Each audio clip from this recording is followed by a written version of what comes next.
take a pay cut, or Manchester City, if they do agree to loan him out, would have to supplement those wages. Elsewhere, Luis Diaz is undergoing his medical at Bayern Munich today ahead of his £65 million move. This could pave the way for Alexander Isak to make the move to Anfield, but no formal offer's been made yet. And Sheffield Wednesday has announced Danny Roll has left the club less than a fortnight before the new season starts. For more on these stories, head to talkSPORT.com.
This is Paul Hawksbee and Charlie Baker with you through until 4 here on talkSPORT. Where this afternoon, Charlie, please tell us what's coming up. Coming up over the next 3 hours, Dart star Luke Littler and James Wade joined us live from the bank. Yeah. We'll take a look at Whitby Town's new Dracula-themed away shirt. Yeah. And we'll bring you, is it summer? And we'll bring you 5 race commentaries from day one of glorious Goodwood with Rupert Bell and everybody's favourite Lizzie Kelly. 5 races for you today from glorious Goodwood.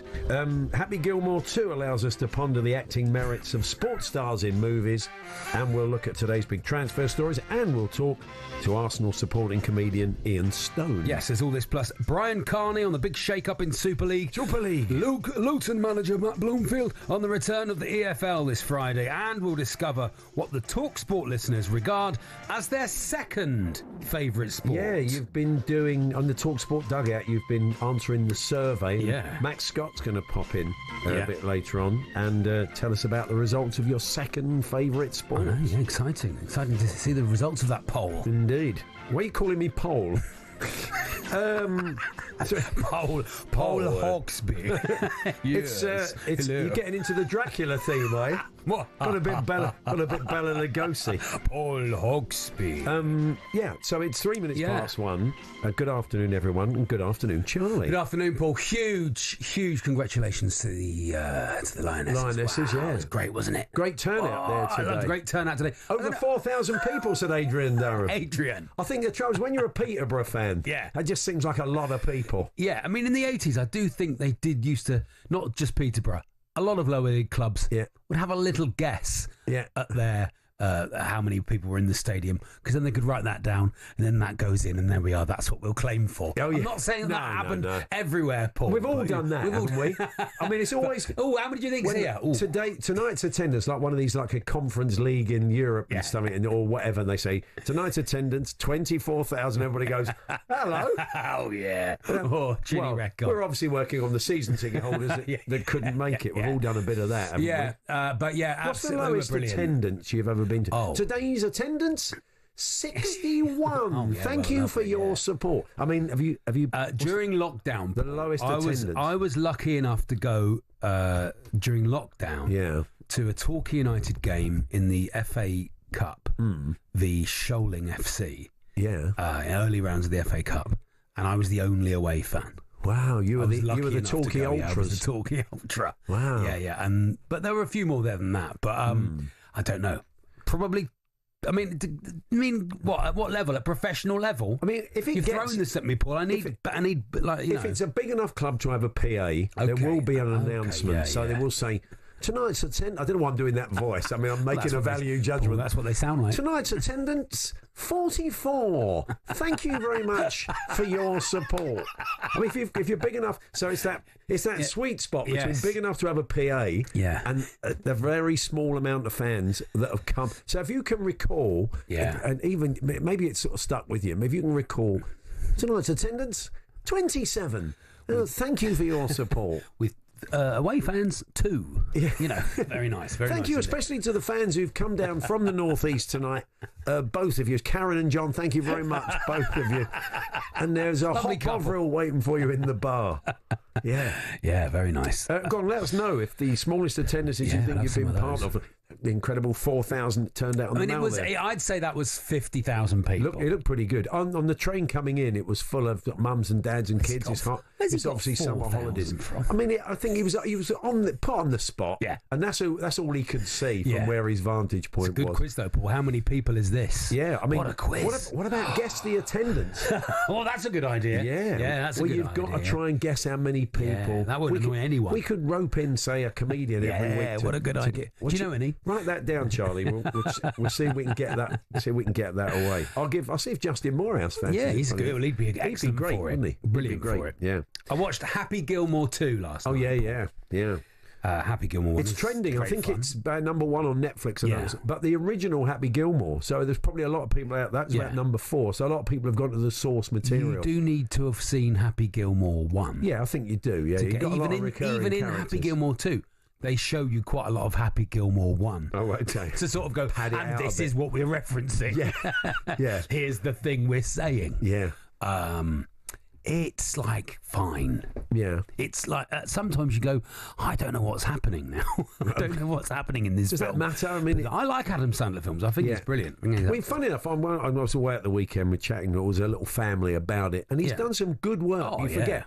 In amongst, there's a few. If he had a little period where he seemed to be taking I don't know if he was a victim of some sort of Ponzi scheme or something, but he took some odd films. But then, no, he makes all his own films. Is the thing. He writes them all, casts them all, makes them all, and he is the highest paid actor in the world. Yeah, but he's done some very good work. Brilliant. If you want to watch something a bit more serious, the Mayervitz Stories is absolutely brilliant film, and he's amazing in that. Proper actor in that. And what's the one where he's the jeweller? Uncut Diamonds. Oh, that's amazing. I couldn't get on with that. Too much shouting. It's great. A lot of there is a lot of shouting. Too much shouting. It's a bit of an assault on. And there's another one. He's a basketball.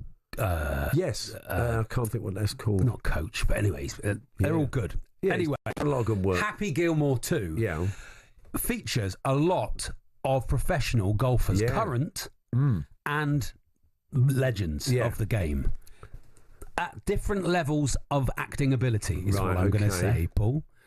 I'm going to say MVP, Nick Fowler. Good acting. Oh, good acting from Nick Fowler. Really? Some great jokes, hits his lines. Wow. Freddie Couples, for some reason, I don't know if this is a joke in it. I don't get the reference. He's constantly eating a pudding. in it. Just constantly eating a pudding in there.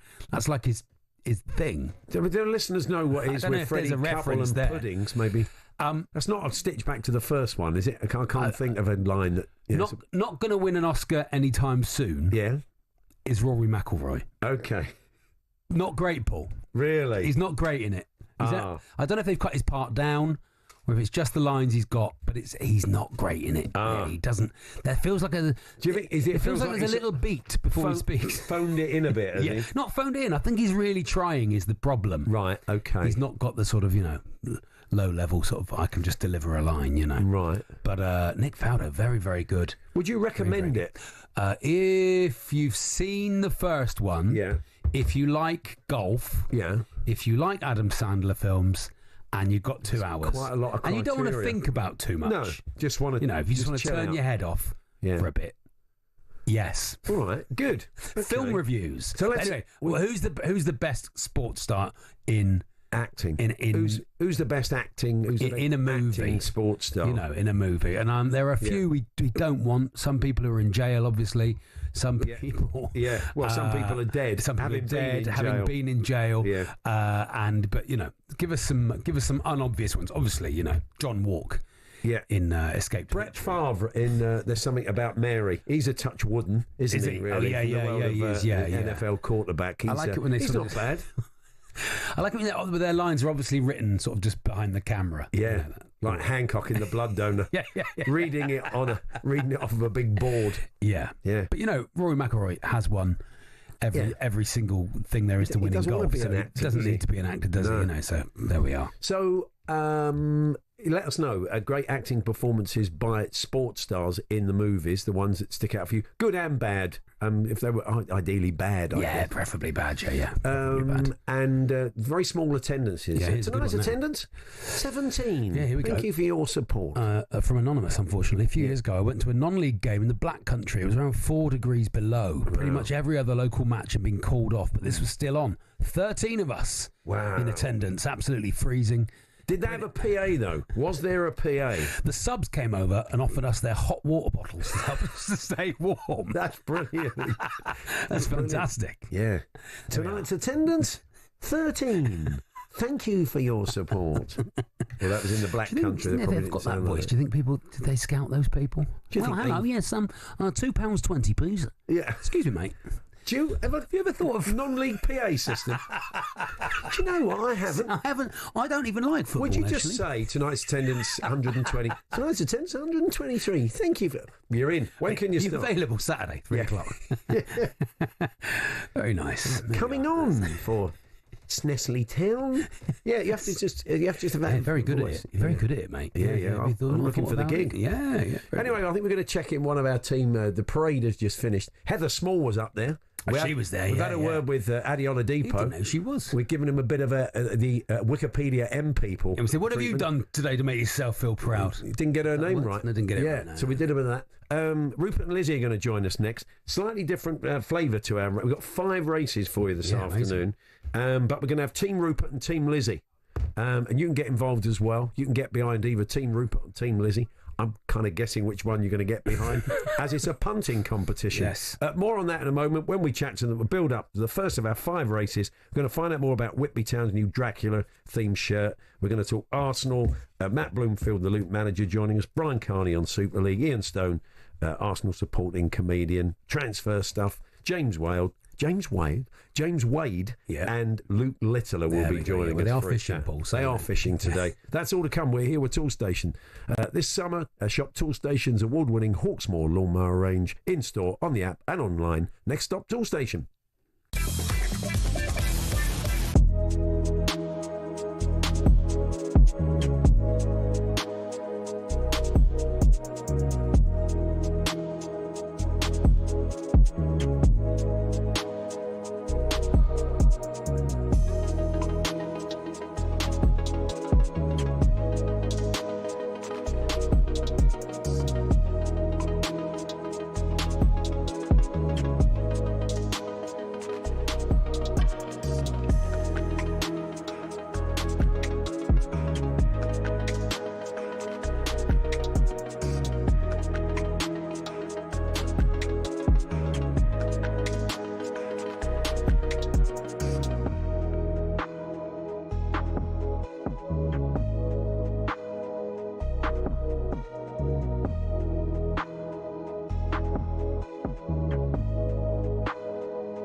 You go bow for the result, though. Nothing to discuss, cause I did win by default and without any doubt, though. Bit of Burner Boy, he was there at the parade. Oh, we're going to go back there later on. That was great. Bit of Burner Boy and Heather Small. Be great if they couldn't get Heather off and she did like an hour. This is from the new album. Security. Some new stuff. She's not like that, Heather. She'll just do the hits and get off. And when George Michael at the Olympics closing ceremony did new material. Yeah, you don't do that, do you? Yeah. Brilliant. Yeah. Do wake me up before you go, George, and get off. Anyway, live racing, Glorious Goodwood 2025 gets underway in under 5 minutes. Rupert Bell and Lizzie Kelly, of course, the dream team are back. Good afternoon, guys. Good afternoon. Good afternoon. Good afternoon. We're going to have a bit of sport to it this year. We're going to have Team Rupert and Team Lizzie. Yes. You're going to give us your tips before every race. And you get 3 points if you win the race, 2 for coming second, 1 for coming third. The end of the afternoon, who will be the winner? Team Rupert or Team Lizzie? These are always pretty humiliating. No, Lizzie, you're... Come on, Lizzie. I mean, it's more humiliating for Rupert because we're about to do short straws. And the one with the shortest straw out of me and Charlie is getting behind Team Rupert or Team Lizzie. So are you ready, Charlie? Yeah, we're ready. Yeah, okay, we're I've ready. got 2 straws. Which one are you going for? Straw. You're making one look longer, which I think means that was the shorter one. It's not. Oh, it was a double bluff. That means, I mean, you've drawn the short straw. I've drawn the short straw. That's right. You're with Rupert. So it's the West Country Massive. I'm Team Rupert. Oh no! So come on, Lizzie. Come on, Rupert. This is the day. This is the day you finally buck the trend and pick some winners. I can feel it's going to be your day. So Lizzie, you should kick us off then. What do you fancy in this first race? I like Jolly Jack Tar. He's had 4 career starts. He's won a maiden. He also won on handicap debut last time. That was on the all-weather at Chelmsford. It was a really, really nice performance. He won very easily, and he is a very much an improving horse in here. Okay, Jolly Jack Tar. I'm on that. Charlie was already on that, so already. that's serendipitous. Oh, perfect. Yeah. So what do you reckon, Rupert? Tony Montana. Oh, good. Okay. I've gone Just route like one. name, It's trained by my brother. Right. But ran at Royal Ascot, but over a mile. This trip is much more suited to him, over 10 furlongs. So I think Tony Montana has a huge chance here. Yeah. Certainly each way back, as I think, will be rewarded because he's a very consistent performer over this distance. So that is my educated reasoning, and I'm deeply insulted that Paul is reluctantly accepted the honour of being in charge of Team Rupert. So I've got a feeling. I want to prove you wrong. Yeah, do that. You can feed off of my negativity, and I've got a feeling that in a few moments with Tony Montana we'll be saying, say hello to my losing betting slip. But let's find out anyway. How glorious is Glorious Goodwood today, Lizzie? It's not great. It's a little bit cold and gloomy, but I think it's meant to be like that sort of all week. But no, not really any bad rain or anything at the moment. So we're in a decent enough position, I suppose. It does get a little bit windy, but yeah, it's okay. It's greyish looking, but the downs still look a picture. It is really one of the most beautiful settings for racing anywhere in the world. So even when the weather's a little bit indifferent, but today is fine. So really competitive racing. I'm going to throw in that film you're looking for, sports stars in films. Gary Stevens was a top jockey, but he played brilliantly in the film Seabiscuit. He was absolutely brilliant. Okay. Gary Stevens played one of the characters in there. Not Gary Stevens from Everton and Spurs. Right, no, not. There's 2 Gary Stevens. Gary Stevens. Have you seen Happy Gilmore 2 yet, Rupert? No, I haven't had time. Should I? If you like very golf, enthusiastic. I was enthusiastic about it. I think we're nearly ready, Rupert, aren't we? They're nearly. Yeah, well, I better get my game face on here. Okay, and just a couple more to go in for this first race. 10 furlongs, as I say. It's uphill to begin with, opposite the grandstand, and it is an interesting and very competitive affair. Jolly Daktar amongst one of the favourites. Castle Cove from William Haddix is the favourite in the mount of Tom Marquand. And they're set for the first race of Glorious Goodwood 2025. A pretty level break. Tony Montana, one of the early pace setters, along with Salawi, is right up there. And Nakib is another one going about 4 wide as they just go downhill for a little way. And at the moment, wide on the outside, I can see Grey Cuban is in a prominent position, but leading them in the early stages through the first couple of furlongs is Salawi. Then it is Bolster, who is being restrained at the moment by his jockey. Right up there, Jolly Jack Tara's on the far side, Tony Montana, Grey Cuban right in there, Nakib right up there. Those are the pace setters towards the back. It's simply Sondheim is towards the rear of the field, one of the outsiders. Gets a little bit messy there, getting a little bit barged for room is Grey Cuban, who's tracked back as English Oak still leads the way. A steady enough pace, Lizzie.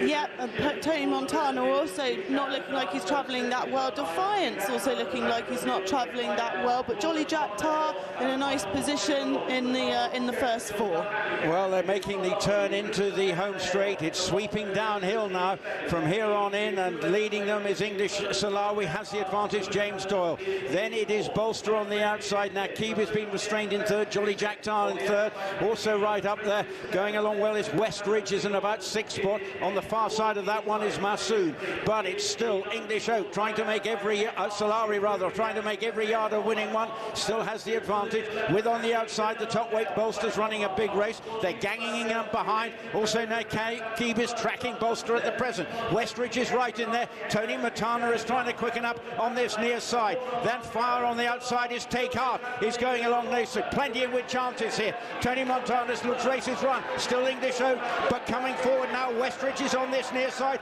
Westridge may be taking it up, and Westridge is coming out in front here. And Westridge has extended his lead with half a furlong to go to a length and a half. Flying at the finish on this near side is Defiance, but that's all going to be a little too late, because storming to victory is Westridge by a couple of lengths. Defiance was running on into possibly getting third along with Nakib, but it was a decisive move by Billy Loughnane to scorch away with a furlong to go, and in the end was a comfortable winner by a couple of lengths. Yeah, John Gosden and Thady Gosden continue a fantastic summer, kicking off the first race of the first day of this prestigious meeting with another victory. I thought this horse ran a really nice race.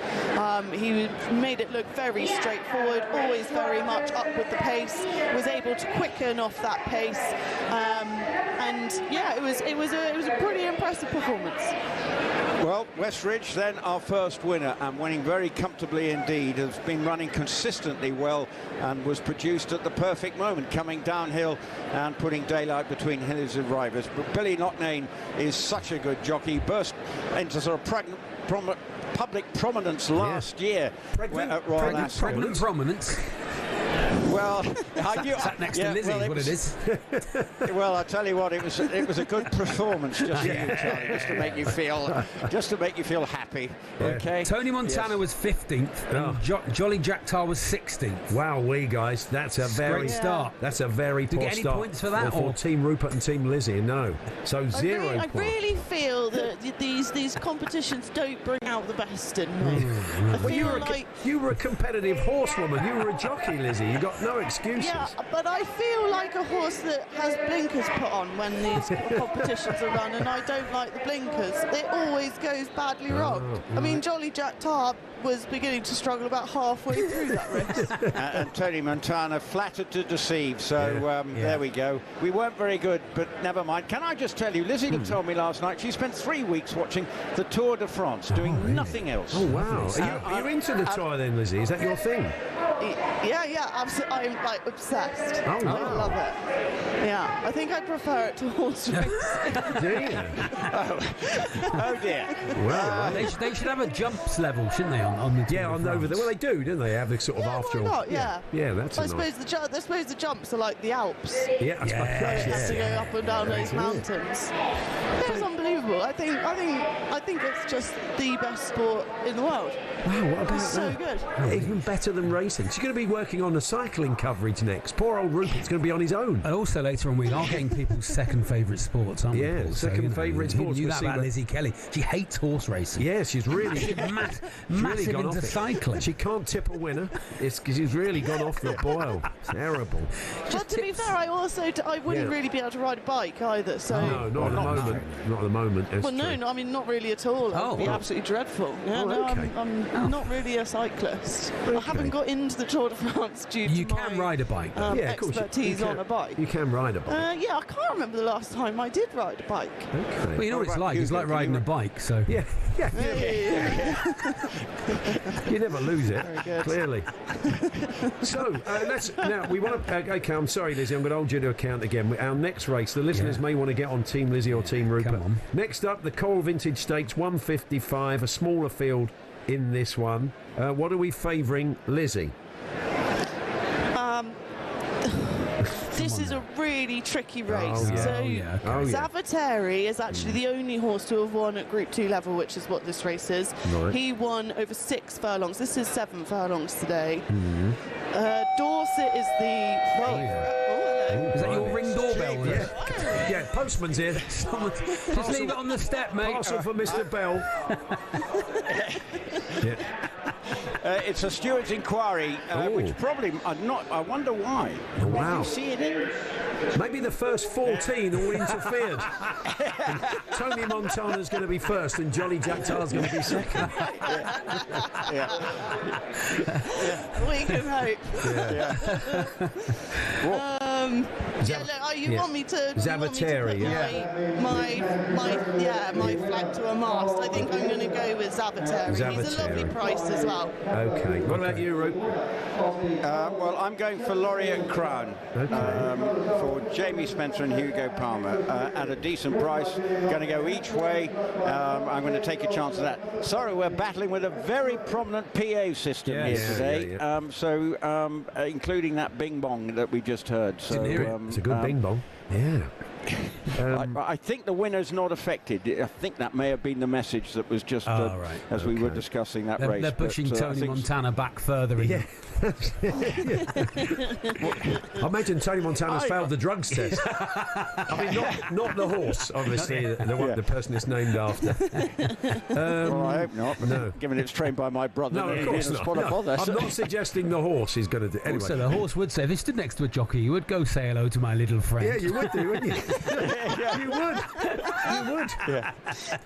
It'd be a bit of a shock if it did, though, wouldn't it? Yeah, the horse, yeah. Fantastic, guys. Back to you later. Thanks very much.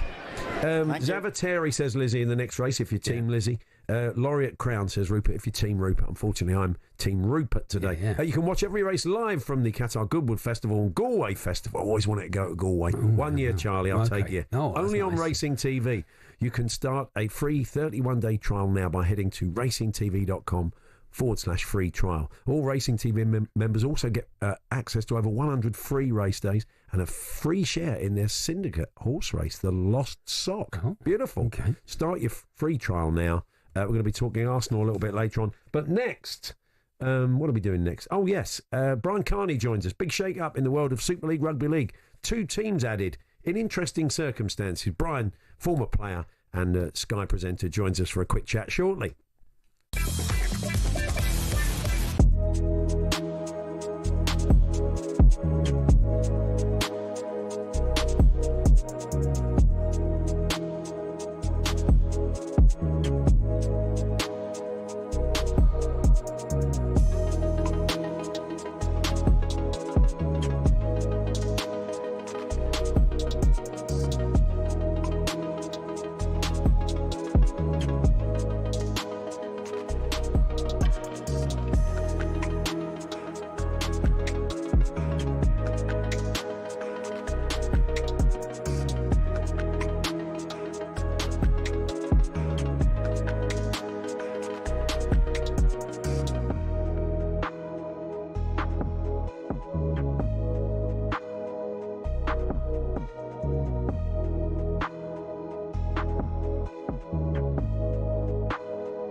England's Golden Girls have commenced their homecoming celebrations in the capital with an open-top bus down the Mall and in front of Buckingham Palace.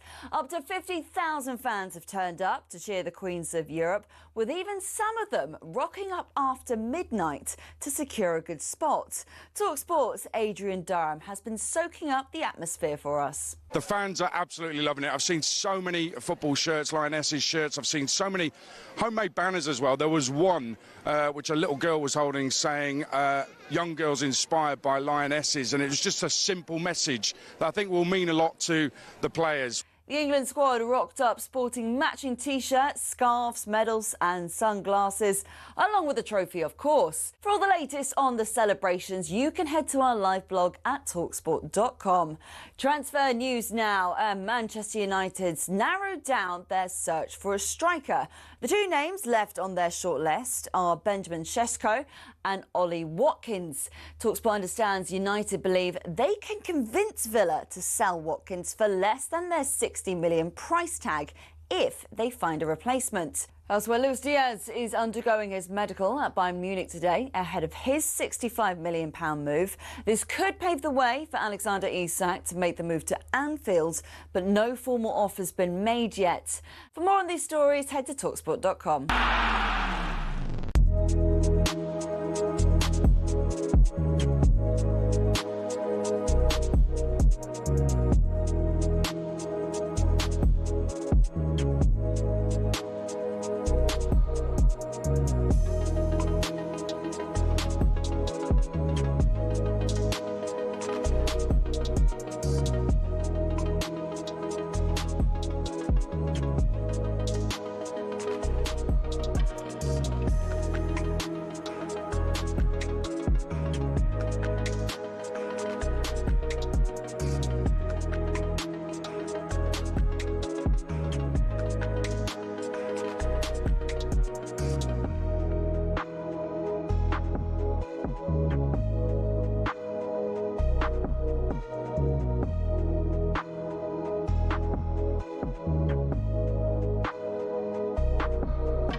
Paddy Power on talkSPORT. Check out Paddy's latest offers on the Paddy Power app or at paddypower.com. 18 plus. BeGambleAware.org. Yes, as we've just been telling you, it's day one of glorious Goodwood, and here with all the latest news and odds is Ryan McHugh from Paddy Power. Good afternoon, Ryan. Yeah, good afternoon. How's things? Yeah, good, thanks, not so bad, Ryan. Ryan. So, what are we fancying today? Yeah, so the 120 race is just over. It began Goodwood's 5-day festival this week. It was a well-backed winner as well, but the Vintage Stakes is next up, lads, at 155. It's a Group 2 race for 2-year-olds, and although Zavateri has a £3 penalty for winning the July Stakes just under 3 weeks ago, I think at 7-1, he's a decent each-way bet. I'd be surprised if there were more than 3 horses good enough to beat him, so I thought he was interesting from an each-way point of view. In the next race, the Lennox Stakes is at 3:30. Yeah, and it's always an intriguing race. 2:30, I should say. Sorry, it's an always intriguing race, and this year looks no different. Quinault was a winner last time out at York, and I think the track will suit him well. Even though he hasn't ran at Goodwood, he is a front runner, and I think front runners do well around Goodwood. So he's a straightforward type of horse. And at 16-1, I thought he'd give you a very good run for your money if you wanted to have something on Quinault and that Lennox Stakes. The only Group 1 in the card, lads, comes up at 3:05.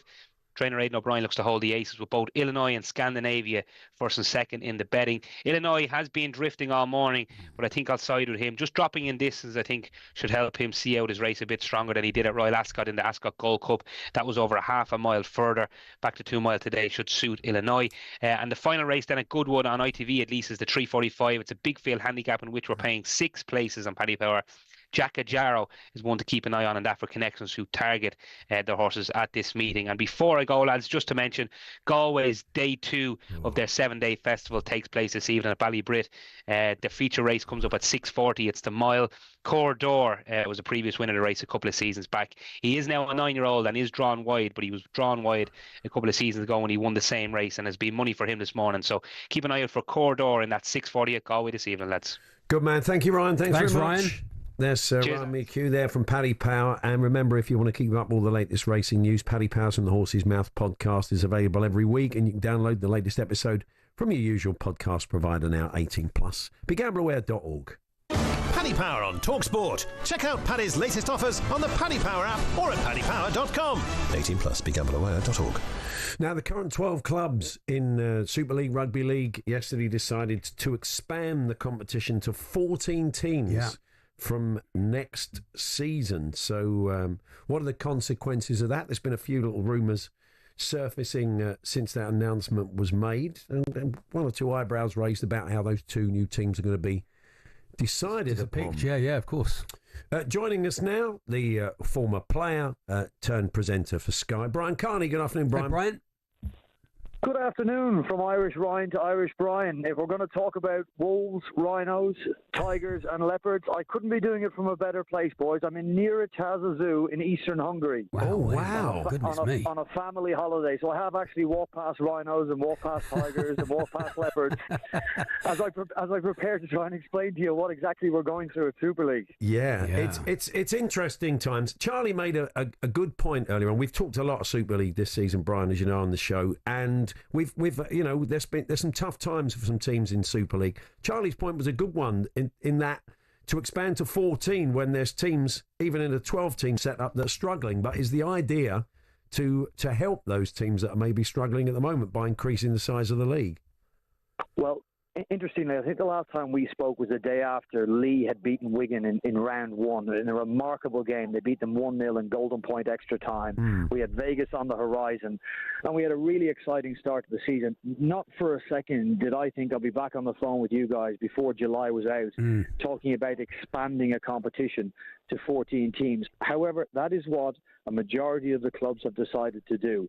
Some motivated individuals earlier this year got a hold of the game.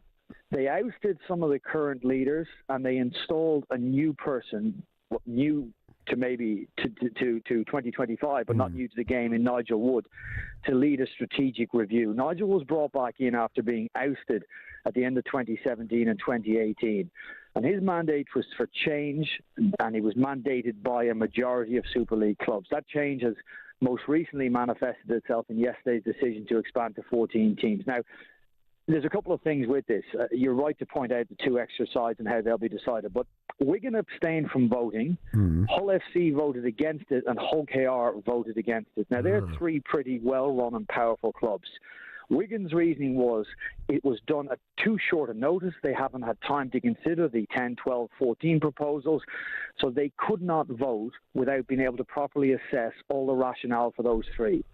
Other clubs didn't have a problem. They said, we'll go and vote, even we haven't had all the data that Wigan are asking for. Hull said, we don't necessarily mind you going to 14 teams, just not for next season. Let's have some time for pause and reflection and maybe bring it in 2027 when a new broadcast cycle kicks in. So that didn't pass the day. That didn't win out the day. So the move to 14 teams has won the day. Now, people watching or listening to this, understanding how promotion works in sport, will always think it's on the field. We made a decision as a sport a couple of years ago to go back to something we've had in the past, licensing then, grading this time. You would be assessed on your performances, not just on the field, but throughout your entire club. How many people you had in the gates, how financially sound you were, did you have LED pitch side advertising, was your director's space in the stands cordoned off? And if you ticked all of those boxes and you got your 0.25 and 0.75, you got an aggregate score, and the top 12 sides with that aggregate score would be in the Super League. That's how you would determine, in essence, your Premier League. Not really sport as we know it, but the decision was made because to better the health of the game. What's happened yesterday is they have now said that the 12 teams, the first 12 teams of the 14, will be decided by those ranks 1 to 12, according to what's called we call it the IMG grading, because the sports marketing company IMG have been involved in this. So we'll get the first 12 through IMG grading. We'll then convene a panel to decide the next two that come in. Now that certainly, and you guys said it best, that raised eyebrows. Sure, yeah, because that raised eyebrows. I mean, there's kind of vested interest in a London team. There's been a London Broncos. We've had them in the studio, haven't we, Paul? There's been a lot of talk about possible Australian investment in the league, but certainly in Broncos. There was a slight concern you could have two French sides in there and take one of the kind of Northern Heartland teams out. So it's the idea that you have a grading system for 12 and then the other two are kind of picked by committee, not on merit. I guess for marketing reasons. Is it a touch concerning, Brian? It's eyebrow raising concerning it. Bringing the other point you made at the very start of your piece when you said there are a number of clubs who are doing it financially tough, who are struggling. So how can we now spread out more money, diminish the distributions in the pie and bring in 2 extra clubs? Well, what is being proposed is those 2 extra clubs will come into the competition on reduced central funding. So if the central distribution to each of the Super League clubs currently is about 1.4 million, these clubs will come in and they will get at best half of that. Wow. Now, we've been here before when Bradford were allowed back into Super League about 2013 from memory on half of the central funding. Well, of course, they didn't last the season in Super League. They were relegated at the end of the year. It was impossible for them to compete. I'm not sure it makes any sense whatsoever to bring in sides unless you're able to give them an equal distribution centrally, and we do not have the money for that in 2026.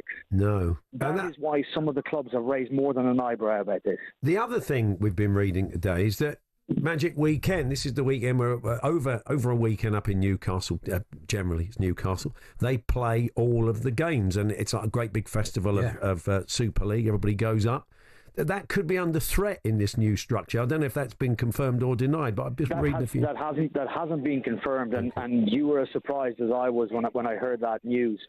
When you're speaking to particularly to you're speaking to sports fans across the country, but you're particularly speaking to football fans, and if they can just imagine for a second taking the entire population of the Premier League, all of those clubs, and bringing them to one venue over 2 days, and you buy your ticket, you get to see all the games from all of those sides. You get to see every player in the Premier League over the course of 2 days at a big stadium like Newcastle. Now, Premier League hasn't, they don't need to do that. They don't have a venue big enough to do that, but we can do that, and it's a very special place in the calendar.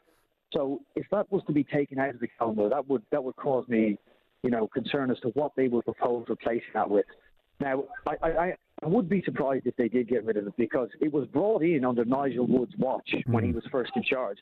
He does mention quite often how the NRL competition have taken that idea and made a real good fist of it in Australia.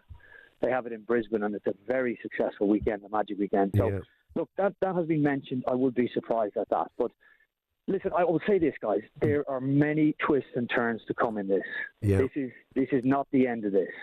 Brian, we're nearly out of time. Just very quickly, do you think the idea of this expansion is to make it more attractive to NRL getting involved in Super League? Do you think that's at the core of it? It's not going to be any more attractive unless it's competitive. And there's not compelling evidence that I can see that you can introduce 2 competitive sides on half a centralised distribution and make the entire product more investable. I can completely see that. We'll let you get back to the zoo with the family. Enjoy your holiday, Brian. All the best. All right. Kussing him. Take it easy. Brian Carney there. I'm assuming he was saying goodbye in Hungarian. He wasn't calling us something. I think he played both codes, Brian, didn't he? Anyway, there he is. He's one of the Sky presenters, of course, and he sounds a little bit concerned and confused by what's going on. We'll continue our Super League chat throughout the season. Magic Weekend, to lose that would be tragic. They want to expand the playoffs, and that could be a victim of that. Feels like classic sports bureaucracy to take the thing that is universally popular away. Well, we'll see what happens. And I say, we're a regular Thursday slot when we talk Super League. I'm sure this will be coming up with the players and the managers that we chat to. We're back to the racing shortly with Rupert Bell and Lizzie Kelly. Later on, we'll talk a bit of Arsenal. Next up, though, going to be talking about a survey that we've conducted here on talkSPORT via our dugout. And it's the second favourite sport of the talkSPORT listeners. The results are in. The results, yes. And Max Scott's going to pop in and bring us the results in a few moments' time. We're here with Toolstation delivery in as little as 30 minutes. We're fast track. Next stop, Toolstation.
Hawksbee and Charlie Baker here on talkSPORT. Now, a number of you have been, or lots of you actually, have been heading to the talkSPORT dugout, talksport.com/dugout. And it's an easy way to sign up, and you can have your sound, lots of different sporting questions. The one we asked you recently is, what is the nation's favourite sport? Over 5,000 answered the call, and the results are in. Max Scott has joined us to tell us more. Hi, Max. Good afternoon. Yeah, the office debate has finally been settled. The debate that the nation needed has finally been answered. Yeah. And we can reveal that the majority favourite sport, according to our devoted talkSPORT dugout listeners, is that cricket has come out as the clear second favourite sport by quite a way. And now, that doesn't mean that football is their favourite sport, because we got some here who picks up boxing's number one for me, football's number two. That's the way it's sort of works, So interestingly, football actually came out as fourth. 9% of our listeners who answered this dugout, we polled over 5,000 people, said that actually football is their second favourite sport. Yeah. And amongst, interestingly, the data crunchers have been crunching their said data, and in the age bracket of 18 to 30s, football is the second favourite sport, and it's boxing which comes out on top, which I think speaks a lot, doesn't it, to sort of growth of that. And I just sort of wonder, of course, we have had an amazing era of heavyweight boxers. I mean, Tyson Fury, Anthony Joshua, to name a couple. But I just wonder whether the YouTube boxing scene has contributed to that, and maybe that's a reason why it's so popular amongst our youngest listeners, isn't it? And Charlie does make a good point. We've got a good test series on at the moment. We've got Lions, of course, on talkSPORT. You've a bit of recency bias. I think a little bit of recency bias. If you ask this question during a very exciting test series, then it's going to. Yeah, if you asked it in the middle of winter, might be worth asking it again in December and seeing what sort of results we get there. Yeah, we should question that. Why did you say that? Yeah, I think it should have been a bit more aggressive. Well, interestingly, we did ask them why, but we didn't sort of accuse them of being guilty of recency bias. But what they did say is a couple of things. Someone said, "I love playing cricket, although badly, and it's a very relaxing day with a good atmosphere." Lots of people mentioning how that it's a summer sport that fills the void when the season's gone. And interestingly, someone said, I enjoy cricket because there are no player tantrums surrounding the umpire because they don't like his decision. I mean, there's been a lot of needle, hasn't there, in the recent Test match, and so maybe that's not quite true. But cricket, you're allowed to drink watching it. Boxing, you're allowed to drink watching it. Rugby union, you're allowed to drink watching it. So you're making value judgments about our listeners, Charlie. Really? Yeah, incredibly presumptuous, but you probably bang on the money, mate. Then would we get this watch live rugby union if you weren't allowed a pint in the stands? Boxing. I would actually. Listen to this though. The one in the boxing up, Brian Sewell. I love the beautiful brutality of boxing. I enjoy the balletic chess match pace of a fight. I also love the immediacy of a radio commentary, and I thought that's good for talkSPORT. Then he says, which can often lull me to sleep.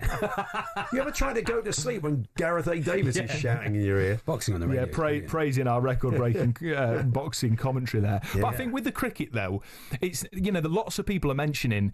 Lots of people are saying, hey, I'm not actually bothered about the 100 or T20. No. I still have a love for Test cricket. It's nice to know in the instantaneous world of sort of TikTok and things like that people still love a good meaty 5-day Test match. It is good. Happy days for boxing. For cricket. Boxing and MMA came up second, which I think is no surprise, just given how you look at how it's platformed, you look at the money in it, you look at the characters in it. Fair play. But rugby union came second. Obviously, there's a Lions sort of series on at the minute, and we all know that maybe that hasn't lived up to the bill because of how maybe the lack of competitiveness within Australia, despite an absolute belter of a second Test match. But I think the reasons, as you would expect, right? I love the physicality coupled with the respect for the referee. For me, actually, over the past couple of years, I think rugby's overtaken cricket as my second favourite sport. I've really gotten into it. Like I say, the manner it's played, the characters, good crack, very little amateur dramatics and sort of diving and things like that. What's your that to the Aussies the other day? I know, that was poor, wasn't it? What's your favourite second favourite sport? It depends where I am. It depends what mood I'm in. It depends if you want beer or not. I like being at live sport, any live sport. No, I'm not a big drinker at sporting events. I'm just pointing that out. Okay. It would be cricket or boxing for me, and that's where it's pretty tough. Depends again a bit what mood I'm in, but if you had to say, probably cricket, but only just. Live cricket is a brilliant day out. Having not on the list, but having been to it, live NBA is absolutely sensational. Yeah, I've been once. We had American football got 2% down there. Yeah. I mean, I think that's probably going to slowly grow, isn't it? But I just think American sports don't necessarily have the power and cut through with the British audience. No, couple of honourable mentions, I've got to say, for tiddlywinks, marbles, surfing and speedway. Very nice. Speedway. I mean, people who like speedway won't want to be in with tiddlywinks. So I tell you, they wouldn't. We get this. Yeah, Max, we're out of time, but thanks, Max. People can go to the talksport.com dugout and read all the findings. Yeah, read all the findings, then contribute some more of these discussions that we're going to be having online and bringing in the results on air. We never got a chance to talk about Morgan Gibbs-White, which is probably a good thing from my point of view. We'll do it another time. Yeah, let's do it, mate. Top man, thanks very much. We are going to be talking about Forest transfer business. They're getting busy at the moment. We'll talk to Ben Jacobs later on, amongst other things. But let's return now to glorious Goodwood. Rupert Bell and Lizzie Kelly rejoin us for our second race of the afternoon. Rupert's already told us he favours Laureate Crown. Zavateri says Team Lizzie. Myself and Charlie have taken sides today. I'm with Rupert, unfortunately. I've got my Lizzie and Rupert half and half scarf. Yeah, it's a lovely look. You look fantastic in it. So, yes, tell us a bit about this race then, Lizzie. It's a really competitive race. I am struggling to, stick with Zavateri, but he is actually the only horse who has won at this level, which I think is always really important. He did so over 6 furlongs. This is obviously a step up to 7 for him, but he looked like, he was able to quickly find his momentum at Newmarket, and he stayed on really well. He has got to carry a £3 penalty for that victory. Andab ran a decent race when he was 3 lengths behind Gustad at Royal Ascot, and the Coventry stuck on really well. He looked a little bit slow, so the step up to 7 should really suit him. Dorset, I think, is the favourite. He was he's trained by Aidan O'Brien. He was really quick when he won on his second career start. He actually reached 41 miles per hour in the penultimate furlong. I thought his racecraft improved a lot from his first start to his second.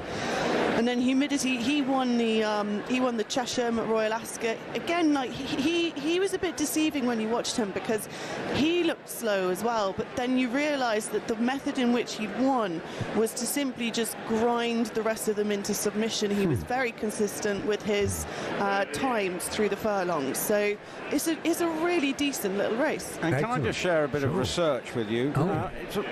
It requires Vincenzo Perugia. I've sort of Googled him. He was a man who nicked the Mona Lisa in 1911. Wow, what about that? Nice. There you go. I didn't know it had ever been stolen, but Vincenzo Perugia walked out with the Mona Lisa in 1911. He didn't live long. He died in 1925, but he went down in history as the man who nicked the Mona Lisa. Bet that didn't cheer her up. No, that one, yes. Yeah, that wiped the smile off her face, didn't it? Yeah. Well, she still looks miserable to this day, anyway. But anyway, I better get back to the racing. Yeah, anyway, it's a bit of useless information that I feel that I needed to share with the listeners. Yeah. Anyway, and the aforementioned Vincenzo Perugia is going to be last to go in for Ammo Racing, and he obviously likes naming horses after, because he also owned Tony Montana. So in it goes. We've got 7 furlongs for the first 2-year-old race of this week, the Group 2 Vintage Stakes.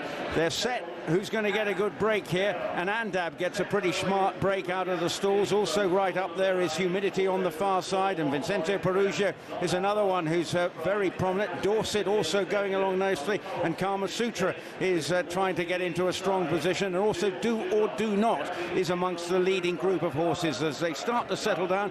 1 or 2 showing signs of greenness, including Laureate Crown have yet to settle, and Dorset doesn't seem to be settling as they start to make the turn down into the straight. But it is Kama Sutra who is leading them along within a second spot. Vincenzo Perugia about 1.5 lengths down. Then on the outside of that one is Humidity, and Dorset is hugging the rails with Ryan Moore. Then it's Do or Do Not, who ran well at Royal Ascot, is in 5th spot at the moment. The back marker is Morris Dancer. Now as they come into the straight with 3.5 furlongs to go, Kama Sutra still leads them with Sean Leedy. David Egan has got Vincenzo Perugia travelling nicely and coming up on this near side outside is Humidity, and James Doyle sweeping into the lead. Coming under pressure is Do or Do Not. On the far side, Dorset is being roared on. The favourite backers start to cheer here with a furlong and a half to go. Plenty with chances. Do or Do Not. They're also trying to make a way through his Andab, but it's out in front. No, Zavateri just may have it. Coming on this near side, Do or Do Not, but really flying at the finish is Morris Dancer, and Morris Dancer is challenging Zavateri, and it's going to be nip and tuck, and I think no, Zavateri just rallied to hold off the fast finishing Morris Dancer. Really gutsy performance in the end by Zavateri, who now makes it 3 out of 3 and a win for Lizzie. Yeah, that goes for that. Some early points on the board, 8-1 as well. It got messy when they were within the sort of final furlong. Lots of horses trying to make ground from the back. Morris Dancer was obviously one of those, and Dab another one of those. But Zavateri, I mean, Eve Johnson-Horton, she just does so well with her. Let's call it as it is. It's a cheap purchase in this sport. £35,000 guineas for this horse. Absolutely fantastic performance. They've called a photograph, but I think I would be pretty certain that Zavateri has managed to clinch that. Yes. Yeah, they've called it the 8-1 winner. Morris Dancer was sent off at 22-1, really flat at the finish. But what I like is the way Zavateri just went again as Morris Dancer came on the outside. Actually said, no, you're not getting past me. Yeah, absolutely. And you know, they've had some lovely horses through their hands. Brad Sell would be probably one of the most recent ones that you would think of, but Havana Hurricane was another one. And this horse, you know, he's improved again, hasn't he? He's had to give away £3 today as well, which in a tight finish like that is decent. A step up to 7 furlongs has really suited him, and yeah, he's knuckled down and had to battle really hard. Ridden by the underrated Charlie Bishop, coming through to win, and at 8-1, a great ride and a very good race indeed. But some disappointments. Dorset flattered to deceive, and I don't know where Laureate Crown is. Ninth. So 3 points for Lizzie. Team Lizzie gets 3 points for a winner. Still on Team Rupert, still on 0 points. Yeah. Bit of commentary, you noticed? Yeah, Garma Sutra in all sorts of positions there, wasn't he, Rupert? I heard you saying that. Yeah. You couldn't resist it, Rupert. It was very, very nice. Yeah, I'm afraid I had to do it. Yeah. But there we go. Vincenzo. I went route one with that one. Of course you did. Well, you know. Vincenzo Perugia he did 7 months for the theft of the Mona Lisa. Oh, yeah. And he took it because it was a quiet Sunday morning. There was no one in the room. Oh, right. So he had it away, and he thought he'd take it back to Italy because he felt it was the right thing to do. But, yeah, so there we are. A little bit of news there on theft of the Mona Lisa. Breaking news from 1911. Back to you later. Oh, yeah, we need to know for the next race, very quickly. We need to know for the listeners who you want in the next one. Noble Champion. Noble Champion. For me. Oh, you're getting very cocky now. Very confident. I did just win £8.50 because of you, Lizzie. £8.50 up I am. Well done, Charlie. Well, that's good. Noble Champion. And what about you, Rupert? I'm going to go John Quill. I'm just not sure about this race, says he, trying to back out of it. But come back to me in 20 minutes and I may have worked out what's winning. But at the moment, my tentative selection is John Quill. All right, we will allow you to change. So if the listeners want to get on it, Team Rupert, Team Lizzie winning by winning that one. 3 points for the win. Lots to crack on with. So let's go. We'll bring the sports headlines next. More live racing to come and all manner of other stuff between now and 4.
England's Golden Girls have commenced their homecoming celebrations in the capital with an open-top bus down the Mall and in front of Buckingham Palace. Up to 50,000 fans have turned up to cheer the Queens of Europe, with even some of them rocking up after midnight to secure a good spot. talkSPORT's Adrian Durham has been soaking up the atmosphere for us. It's incredible. The fans are absolutely loving it. I've seen so many football shirts, Lionesses shirts. I've seen so many homemade banners as well. There was one which a little girl was holding saying, young girls inspired by Lionesses. And it was just a simple message that I think will mean a lot to the players. The England squad rocked up sporting matching T-shirts, scarves, medals and sunglasses, along with a trophy, of course. One Lioness who's not celebrating with the team today is Jess Carter. She's actually returned to training because her team Gotham City in the US has a game at the weekend. For all the latest on the celebrations, you can head to our live blog at talksport.com. Transfer news now. Manchester United's narrowed down their search for a striker. The two names left on their shortlist are Benjamin Sesko and Ollie Watkins. talkSPORT understands United believe they can convince Villa to sell Watkins for less than their £60 million price tag if they find a replacement. Meanwhile, what next for Jack Grealish? Our chief football correspondent Alex Crook gave us the latest. I'm told he's accepted his City career is over. Everton and West Ham, two of the clubs keen on signing him on loan from the Premier League, but I think there's going to need to be a bit of negotiating to be done. He earns £300,000 a week, so I think either he's going to have to take a pay cut or Manchester City, if they do agree to loan him out, would have to supplement those wages.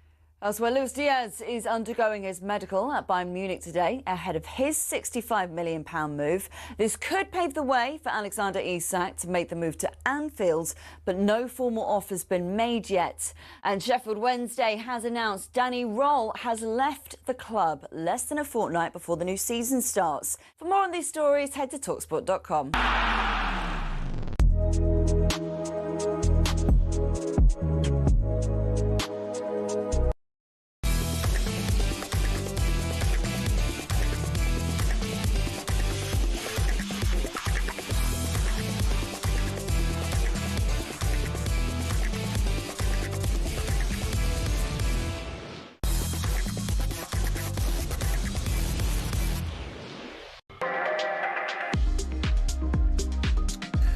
Paul Hawksbee and Charlie Baker here on talkSPORT. Back to our live racing later on, but joining us in the studio now, Charlie Edinburgh, the son of Justin Edinburgh, the former Spurs defender who tragically died back in 2019 after suffering a cardiac arrest. Since then, Charlie has worked very hard to make sure that there are defibrillators in all those places where they need to be at sports centres, etc., etc. And he had first-hand experience of just how important they are the other day. Good afternoon, Charlie. Hey, Charlie. Good afternoon, gents. Thanks for having me on. You're welcome. Yes, so you were playing golf with some friends the other day, and you found yourself in a real-life emergency. Yeah, real-life emergency. It's all of the work that we've been striving to really push and promote in Dad's memory. Got called into action just on the 3rd of July on the golf course. So myself and few friends, we've got a J3 Foundation charity golf day coming up at the Addington Golf Club in September. So the golf club kindly invited us down to play the course in preparation. Nice. So it was myself, Darren Sheen, who runs the events company that raises the funds for the foundation, Sky Sports correspondent Jamie Weir. He sort of MCs those days for us. And then our friend John Parkhouse, who came along to play, and John tragically suffered a cardiac arrest whilst on the fourth green of the golf club. And did you? I mean, I read a little piece in the Times about you just saw him sort of topple over. Yeah. So I mean, there's the obvious thing is to start CPR, and in light of what happened to your dad, you've learned how to do that and how to use a defibrillator. Yeah. So you were able to act on it. But I mean, I've done that, and Charlie's done it as well. We've done first aid courses, and we've worked with a defibrillator. But I imagine in the field when it happens, it's the tough adrenaline, and probably quite triggering for you as well, in like what happened to Justin. Yeah, really triggering. Listen, I teach this on a daily basis, right? And it's completely different doing it on a mannequin when you're instructing people to learn the skills. That's not for me to say I want people to be fearful about coming and learning the skills, but when you're put in a real life scenario, doesn't matter how well trained you are, it's a really distressing situation you find yourself in. And obviously my immediate thoughts that come flooding back was my dad. And when I was working on John, that's all I could think of. But between me, Darren, Jamie, and the golf club members, the teamwork was just superb. From the moment that John hit the ground, as you say, I saw him go over out the corner of my eye. There was no indications or signs of what was to come. But I just instinctively knew by the time getting over to him, he wasn't breathing, and he needed immediate care and attention. So we started with the CPR, and as I say, we were fortunate, and this is what we're trying to say. We don't want this to be about luck. It shouldn't be about who you're surrounded by, where you are in terms of the location of a defib. But John was very fortunate. He was with me. He was with Darren, who also knows CPR.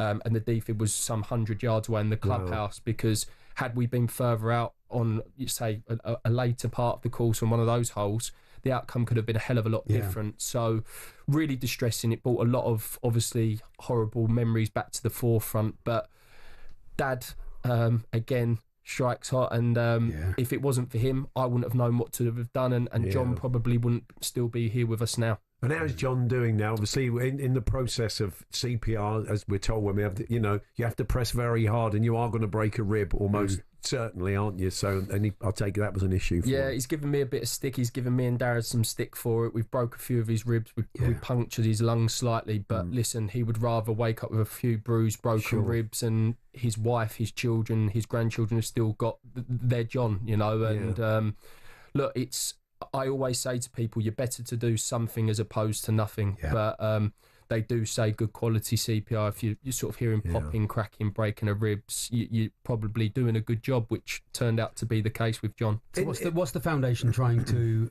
achieve with the golf days? Is it more CPR machines? Our sort of core areas of focus is split between three areas. So the funds that we raise, we push to donate defibrillators into places that perhaps can't afford them, would like them. So whether that's grassroots sports clubs, local high streets, community centres, that sort of thing.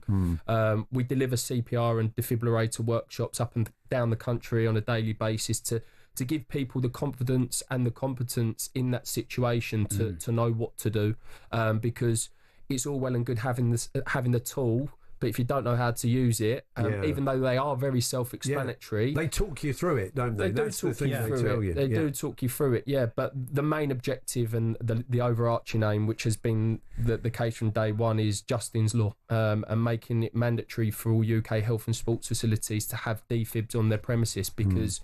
John, again, is another prime example of that. The other day on a golf course, there was a defibrillator where it should be, and his life's been saved. My dad, in a gym...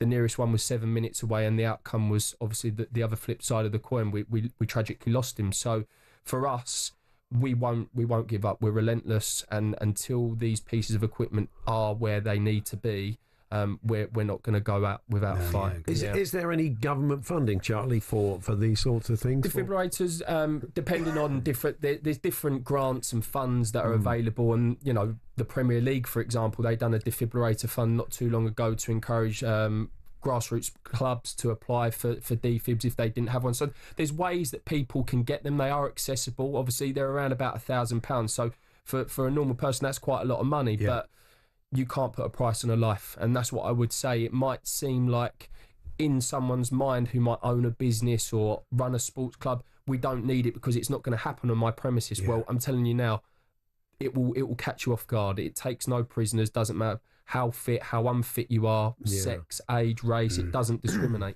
Well, talk about the fragility of life. I was talking to your dad on the Saturday in Madrid. I saw him when he was out there with a bunch of the ex-players, and I had a good chat with him that day.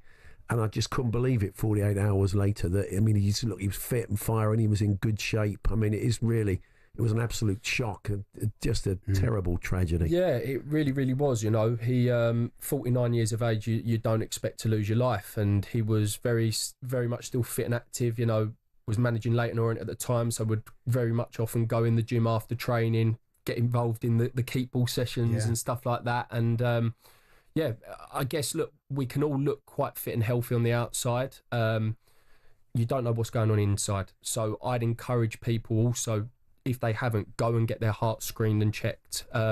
It could be a ticking time bomb waiting to go off. And we insure our cars, we insure our houses. We are the most important thing. So for people to go and pay that bit of money, which they might feel a bit disgruntled about parting with, thinking that they're okay and they're fine, it could highlight an issue, a defect, that prevention's better than cure. Yeah. I was a bit shocked to discover we got one at our local railway station and someone stole it. Someone stole the defib a little while ago, which I was just... I mean, there was a sign up there of disgust from the people who worked at the station this would happen. Hopefully that's quite a rare thing. It is. Unfortunately, these pieces of equipment are stolen, they are vandalised, and that's why they're kept in these safety protected cabinets. But, you know, for me, I've heard of numerous stories like this, and the people that are very short-minded that are doing this, rather than a slap on the wrist or any sort of punishment from the police, walk those people round an intensive care unit where they can see that the difference that piece of equipment could have made to one of their loved ones. Because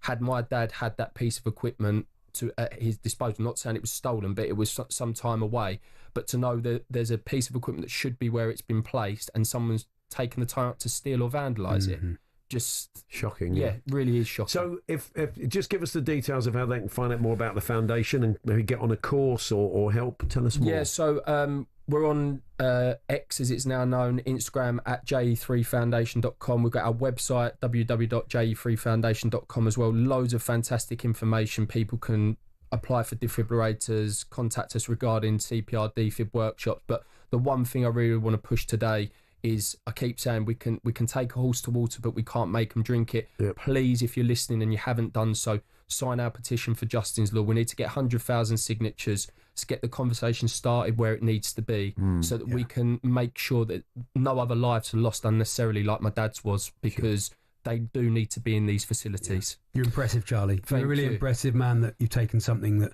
is an obvious tragedy and very, very sad, and you've creating something very positive out of it. It's really, really nice to I appreciate it, Charlie, and Paul as well. Thank you for having me on. It's been a pleasure. Good to see you. And yes, check it out and sign the petition, and let's see if we can get more defibrillators in the right places. It's Paul Hawksbee and Charlie Baker here on talkSPORT. We're here with Toolstation, delivering as little as 30 minutes with Fast Track.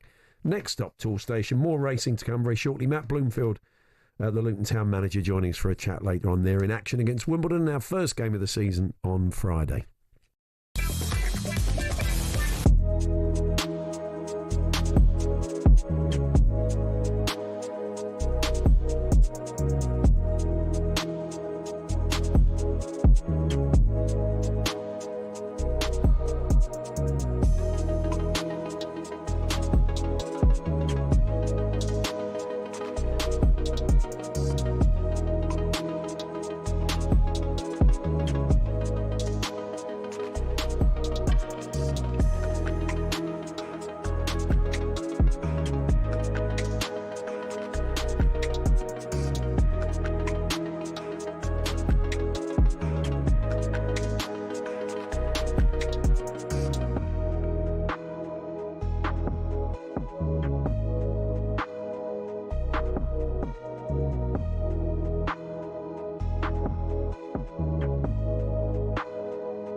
Championship points, single 20, treble 19, and double 19, nailed by the man known as Littler, who is now the champion in Blackpool. He sprinted to the finish when the machine ran out of petrol.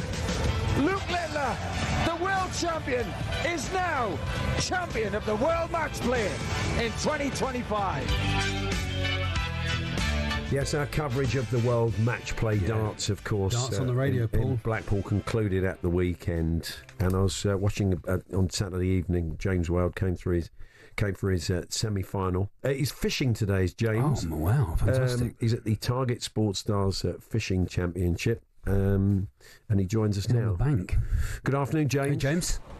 Oh, look, he's on. I've actually got a fish on now. Got a fish on. Fish on. We got fish on. He's had a knock. We're looking at the pictures. What do you think it is? It's on a fishing pole. Here we are. It's got to be at least £30, I reckon. Double 15, is it? Double 15. You look like you're fighting it at the moment. Yeah, it's closer to that, I suppose. Very nice. Yeah, it's all good. Enjoying ourselves. Good. Catching a few fish, which helps. What are you fishing for, James? Winning it. What are you fishing for? What type of fish? F1s, really, I guess. F1s, yeah. F1s, I guess, yeah. Yeah. What type of carp? Terrible. There's a bloke trying to land this fish now at the moment. He's not doing a real good job for it. Stop winding, as Paul Whitehouse would say. He's got blinkers winding on. with a pole.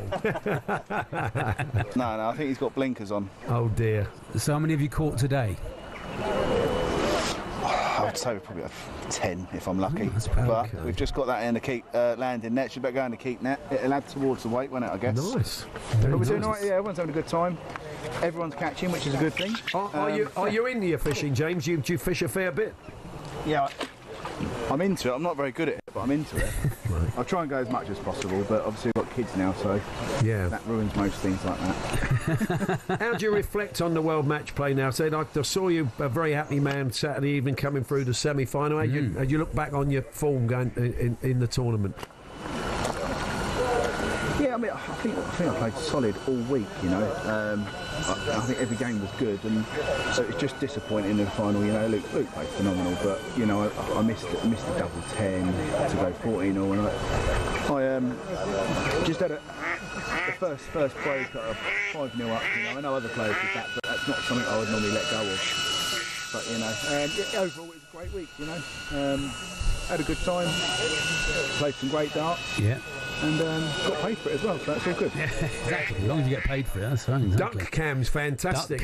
We can hear the ducks incredibly. I thought that was you doing that, Charlie, for a minute. Whack. It That really wasn't me sounded doing like that. you doing an impression Unless of a Josh duck. Widdicombe's there laughing. Yeah. I don't know. It does. There we go. Yeah, You're putting another one in now. You caught another one, James. He's got another one by the look of it. Yeah, I should have had this interview before. I've had more fish since I've been talking to you than I've all day. What bait are you using? Bait, we're on luncheon meat at the moment. Oh, yeah, luncheon meat on a I pole. was using casters this morning and maggots. Yeah. Yeah, we've just gone on to meat now, and it seems to be working. Yeah, that luncheon meat. Fantastic. Well, it could be your good vibes you're sending. Yes, you know. mate. That's right. good vibes. Yeah. Oh, Keep at it. is someone drilling in the background or something? Is there? No, that's a drone. There's a drone. There we are. It's a peaceful, drone. and then they put a drone in the air. That's nice, isn't it? Yeah, that's very nice. We're struggling a bit, James, but we'll let you carry on fishing. Lovely to talk to you. All the best. Good luck, James. Thank you very much. Cheers. Take care. Bye-bye. There we are. There's the drone James not Wade. quite helping. The interview drone, there. and also the whack, whack, whack. They were real ducks. Whack, whack. I thought Jason Cundy was there for a bit. Well, he did. Has anybody seen the F1 car? It was a bit sports bar, wasn't it? That's very true. Back tonight at 10. Anyway, the parade was absolute sensation. Oh, yeah, You've seen the pictures yet. The Lionesses down the Mall. Absolutely Buckingham great. Palace, Burner Boy, Heather Small, they're all there. Coldstream Guards there. Coldstream playing Guards. It's Coming Home. Our own Angelina Kelly was there witnessing it all unfold. This was her take on it. So the Lionesses parade and trophy lift has just finished. I am here with our England correspondent, Courtney Sweetman-Kirk. Courtney, there were thousands of fans that had been here since, 7 o'clock in the morning, if not earlier. They'd scaled walls to try and see the players. There were so many flags. People had their faces painted. Everyone was in an England shirt with loads of signs for the players. It's been amazing, hasn't it? Yeah, it's been brilliant. They've just left the stage, but still there's so many people milling around, just hoping to get the last glimpse of the Lionesses. But no, fantastic occasion to see everyone turned out to support the girls, to congratulate them, and I'm sure there'll probably be another party for the Lionesses as well. Of course, they seem to just have continuous parties. I mean, some of the highlights from this. Number one, we've got to talk about Afrobeat superstar Burna Boy came onto the stage and was serenading Serena Wiegman. Yeah, and then she's singing back bar for bar, word for word, which I think even shocked me even more than that. And we've had Heather Small as well. So look, the girls have enjoyed themselves, and in terms of obviously everyone that sets this up as well, they've obviously really thought about it, bringing people out like that. I think it's an amazing opportunity for everyone to celebrate together. But look, not everyone's going to go out and be a professional footballer, but it's the fact that there needs to be opportunity. I think after the last Euros, there were a lot of young girls that wanted to play football, and whether it be grassroots or clubs or in the community or at school, they didn't have the chance because they were so overwhelmed, all the girls that wanted to play, that there wasn't the place for them. So hopefully that's now in place. Keir Starmer spoke about funding, about facilities, so hopefully that's all wheels in motion, and there's no girls that get turned away.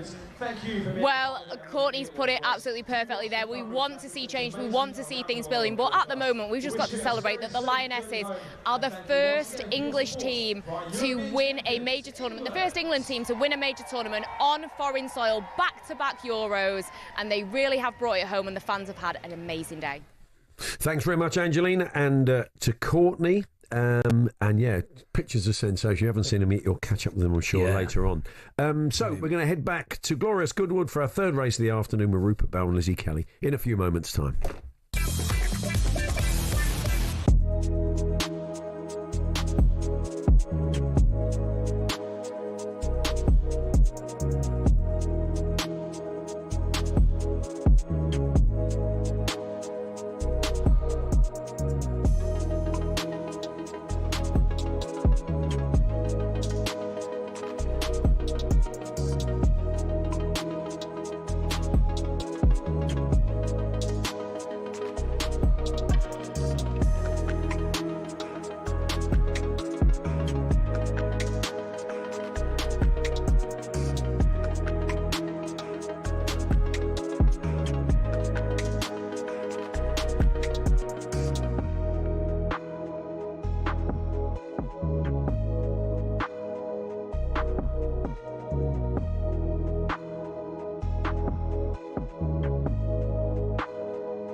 Let's return to glorious Goodwood for our third race of the afternoon, and we're having a little bit of a bit of sport. It's Team Rupert versus Team Lizzie. They get 3 points for getting the winner, 1 point for second, and 2 points for second, 1 point for third. Nothing for ninth or 14th. Not in this game, as Brucey used to say. So far, it's 3-0 to Lizzie and to Charlie in Team Lizzie.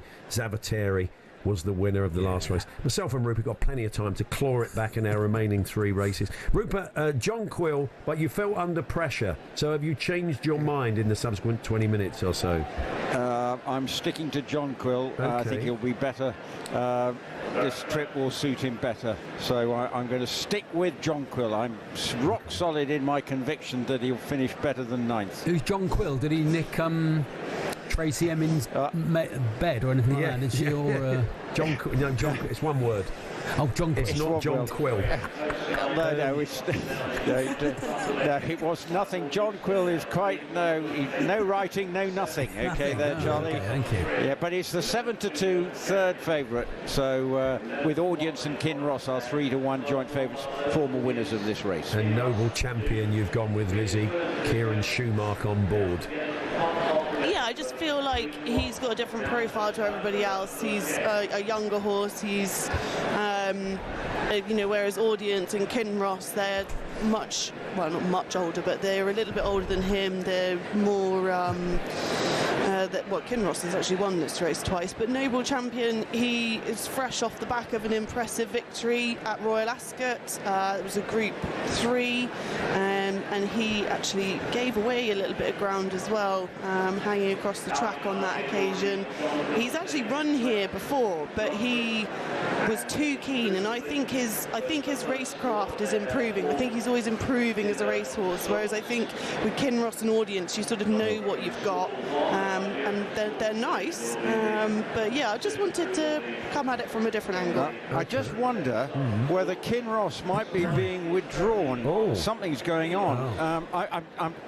Well, they've readjusted, well, it looks like, and I just saw a picture of Ross Orion looking very disappointed. What were your thoughts? I was watching, but I wasn't seeing what was going on, to be honest. But they've taken his tack off. They're taking his tack off, and as if to suggest that Kinross, who was trying to win this race for a 3rd time, is very definitely... Oh, that's disappointing, isn't it? Is a non-runner, and we don't know why, but obviously they've seemed to miss down at the start, and they have vets down there, and obviously took a decision that Kinross wasn't completely sound. But they're nearly all set then for this 7 furlong Lennox Stakes, with Kinross, a very notable absentee now, one of the market leaders. They're off and racing, and Audience, a former winner, last year's winner, gets a good break. Also right up there, Lake Forest, another keenly into contention, John Quill, but it's Quinault who now takes them along as they settle down at a pretty good pace, and taking a keen hold is Quinault for Jason Hart. Then there's a little gap back to the Doyle-ridden Witness Stand, then Audience, and a further gap back to Noble Champion, with Kieran Schumacher looking all over left and right and wondering what's going on, and May indeed being pulled up as well. So there's all sorts of drama in this particular race, with looking as if it's being pulled up and is out of it, Noble Champion, but it's leading them down the front. It's Quinault, so plenty of drama here. Also Audience it's coming down the middle of the track. Then it is Witness Stand in 3rd. Then there's a little gap back to Alianabi. Also right up there is Iberian, but still Audience, with 2.5 furlongs to go, is leading by just half a length. Still to press the button is Jason Hart and Quinault, but Audience has got distance between him and the rivals. Also on the far side, Witness Stand is running a huge race, and Holly Doyle now gets to work on Witness Stand on the far side. Audience race seems to be run. Another one flying is Lake Forest on the far side, but Witness Stand may have first call in what has turned in an incident-packed race, and with half a furlong to go, Witness Stand has taken this race by the scruff of the neck, and Witness Stand has done the business with Lake Forest and maybe Audience in 3rd. But all sorts of things happened in that race, including, I think, Noble Champion being pulled up, and obviously before the race Kinross pulled out. But in the end, it is Witness Stand who has come through to win very comfortably in what clearly, Lizzie, was a very messy race. A bizarre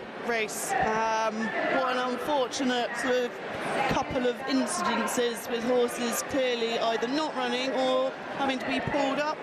but Witness Stand was always very much there. So, a 25-1 winner, real surprise, but a big feather in the cap of new trainer Jamie Insole, who's in partnership with Dr. Richard Newland, a winner at this prestigious Goodwood meeting, will obviously be absolutely fantastic for him and all his connections.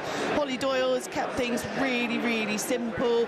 Quinault took them along at a decent enough pace, and Witness Stand was able to quicken off that pace and has come home an easy winner in what was essentially a race that entirely fell apart. And Richard Newland, former Grand National winning trainer with Pinot de Rey, who now has been plying his trade eventing. So, but now got a good flat horse here and a good run, but obviously drama with Noble Champion being pulled up early on in that race, and with clearly Kieran Schumacher thinking something had gone wrong. But Witness Stand takes this race, a 25-1 shock winner. Fantastic, thank you, Rupert. Thank you. It's your fifth for you, Rupert. So no points for fifth, and did not finish, of course, Noble Champion. So it remains, after 3 races, 3-0 to Lizzie Kelly. And Charlie is Team Lizzie, I'm Team Rupert. Let's just get your thoughts for the next race so the listeners can have a bit of sport if they fancy it. So what do we fancy for the next one, Lizzie? I'm going to go with French Master. I'm going to trust the process. He was impressive when he won the Copper Horse at Royal Ascot. He's got plenty to find on ratings on the sort of face of it, but I think he's a real improving type. And yeah, I really like him. I think he's got loads to like about him, and James Doyle is having a fantastic time with his partnership with Westland Racing. Okay, and Rupert? I'm going to go for French Master's stable companion. Sweet William is a very consistent performer at this level, and I think won't be far away. That's very tactical on your behalf. Why? About that? Because that's just points. That's just making sure you might get in the points because he's that consistent. What a clever way of playing this. If you were listening at 6:30 this morning, I did tip up Sweet William. So there you go. No, I think that's a tactical move. It's like a game of chess, isn't it? She's suddenly got very She's suddenly got competitive. Yeah. Well, it's harsh. Did that go on in the Tour de France, this sort of behaviour? Is that you trying to knock me off my bicycle or something midway through the race? Is that what you're doing? Yeah, I'm trying to push you in front of one of those motorbikes. Yeah. Do they call them bicycles in the Tour de France? Perambulator. Rupert's very much Peloton. Yeah, Rupert's Peloton material, isn't he? Really? Really is. Just like Where's Lizzie's Queen of the Mountains. Yeah, that's it. Thank you very much. It's the women's tour soon, Lizzie. The women's tour starts as well, I think. Yeah, it is happening at the moment, I think. Right, okay. Fantastic. I think. Oh, okay. Probably that's not sketchy women's tour knowledge. She's a part-timer. She doesn't really interested in cycling at all. We'll be back to you later, guys. Thank you. Thank you. 3:05 is our next race, the El Shakab Goodwood Cup Stakes.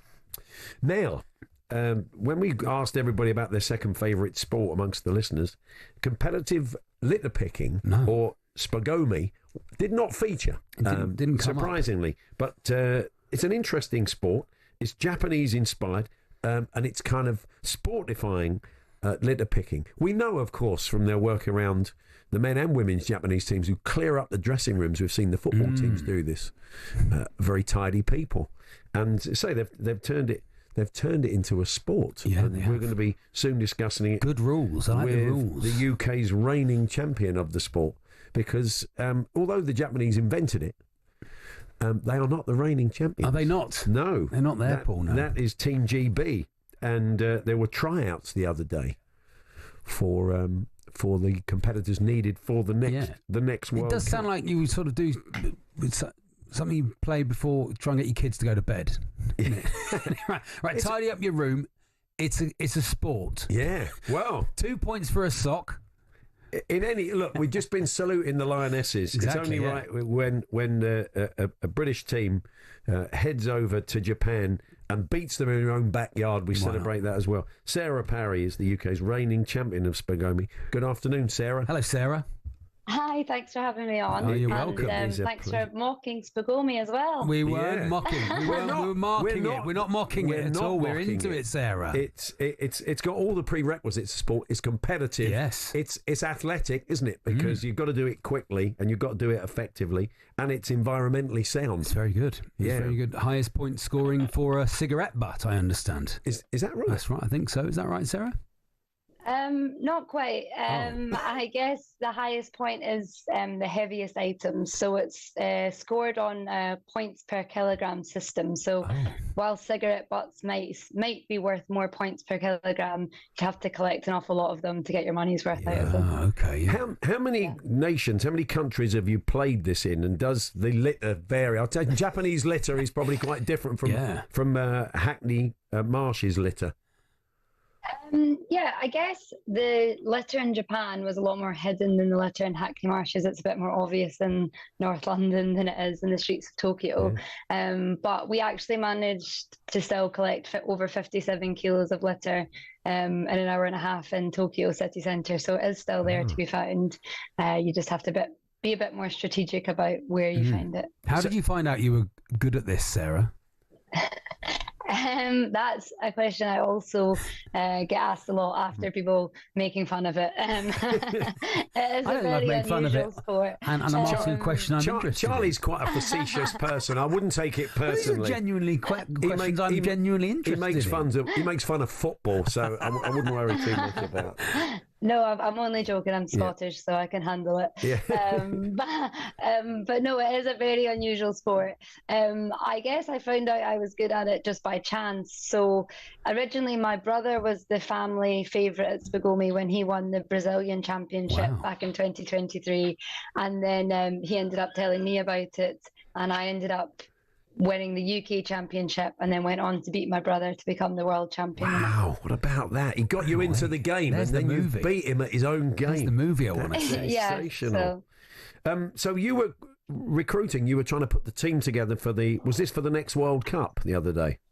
Yeah, exactly. So on Sunday we had the UK qualifying event for the 2023 World Cup, and that will be held on the 29th of October in Tokyo again. So I'm invited back to compete again as the winner of the reigning winner, but we needed a team to also represent GB again. So that's what the qualifying was for on Sunday. So how does it work? I suppose you have a confined space you have to work in. How is it against the clock? Is it weight? How does it work? Yeah, so essentially what happens is the teams meet on the day and they're presented with a map of an area in which they're allowed to play Spagomi. And so within that area, you're able to collect any litter that fits inside the bags, the rubbish bags that you're given. And each team works in teams of threes to compete against each other to see who can pick up the most litter in a time period. So when they play it for the World Cup finals, it'll be 2 45-minute halves. A bit like football, which you're used to. Do you have 15 minutes and an orange? I mean, it's actually 15 minutes and some sushi. Oh, that's even better. Yeah. And so after you've collected all of your rubbish, you bring it back to the area where you started, and then you have what's called the sorting time, where you have 30 minutes to sort it into Japanese recycling categories. And then each recycling category is allotted a certain number of points per kilogram. Each bag for each recycling category is then weighed, and the person who has the most points wins overall. Wow. And how did the Japanese feel about you going to their nation with the sport they invented and winning? Did they take it well? I mean, the Japanese take everything well. They're extremely gracious and kind. So they took it very well. And it was quite funny because, you know, not to blow our own trumpets, but we didn't just beat them about it. We got almost double the weight that they managed to collect. So they only had 23 kilograms and we had over 50. So we were pretty strong leads when it came to Tokyo in 2023. It's coming home. When are we like, have we ever had a world championship here? We held it here. So we haven't had a world championship here. There's only been 2 world championships so far, which have both been held in Tokyo. Oh, sorry. There's been 1 world championship so far, which was the one that my team won in 2023. And then this year's will be the second, which is also held in Tokyo. So the Japanese are holding on to it at the moment, but hopefully we could see it come to the UK in the future. I don't know. Maybe if this team win again. Do some lay-bys. Get the fly tippers out. Yeah, it'll be really good. Tyres, big bag of tyres you could have, Sarah. Interestingly, that is what seems to be the new strategy for 2025. Wow. My strategy in 2023 was all about glass bottles because they're quite heavy. Yeah. But the new strategy is actually all about fly tipping because that's even heavier than glass bottles. Yeah. So it'll be interesting to see if fly tipping is as big a problem in Japan as in the UK. It might not translate well into the final. No, I don't. I mean, I hope not. It's a terrible business there. Anyway, well, good luck. And can people find out more about Spagomi? Where do they go? Is there a website? Is there X or whatever? So I have an Instagram called Spagomi World Champion. Where you can find out more about the sport and you can follow along with me as I head back to Japan in the final in October. I'll be explaining all the rules as I go along, and you can follow for content on the day as well. Okay, we'll chat to you, Sarah, after the World Championships and see how you get on. Well done, Sarah. Good luck. Thanks very much. Thank you so much. It's lovely. Thanks for having me on. There we are. Sarah Parry there, UK champion and the reigning champion of this country. Sarah Parry off to Japan once again to represent Team GB and Scotland. With her uncle Spagomi. Bulgaria, he's going. He'll be there. Uncle Bulgaria going. They do it underground. They do it overground. Paul. Well, funny enough, Wimbledon are on this week against Luton Town, and Matt Bloomfield, their manager, is going to join us for a chat. We got it live. It's our opening game of the season in the EFL, and we're the home of the EFL on talkSPORT. Matt joins us. Back-to-back relegations for Luton. We'll be chatting to Matt, looking to bounce straight back for the Hatters. New ground on the offing. There's some positives for the club, of course. 2 or 3 years off. Anyway, Matt Bloomfield joins us for a chat shortly. We're here with Tool Station, delivering as little as 30 minutes with Fast Track. Next stop, Tool Station.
10k for Coldplay.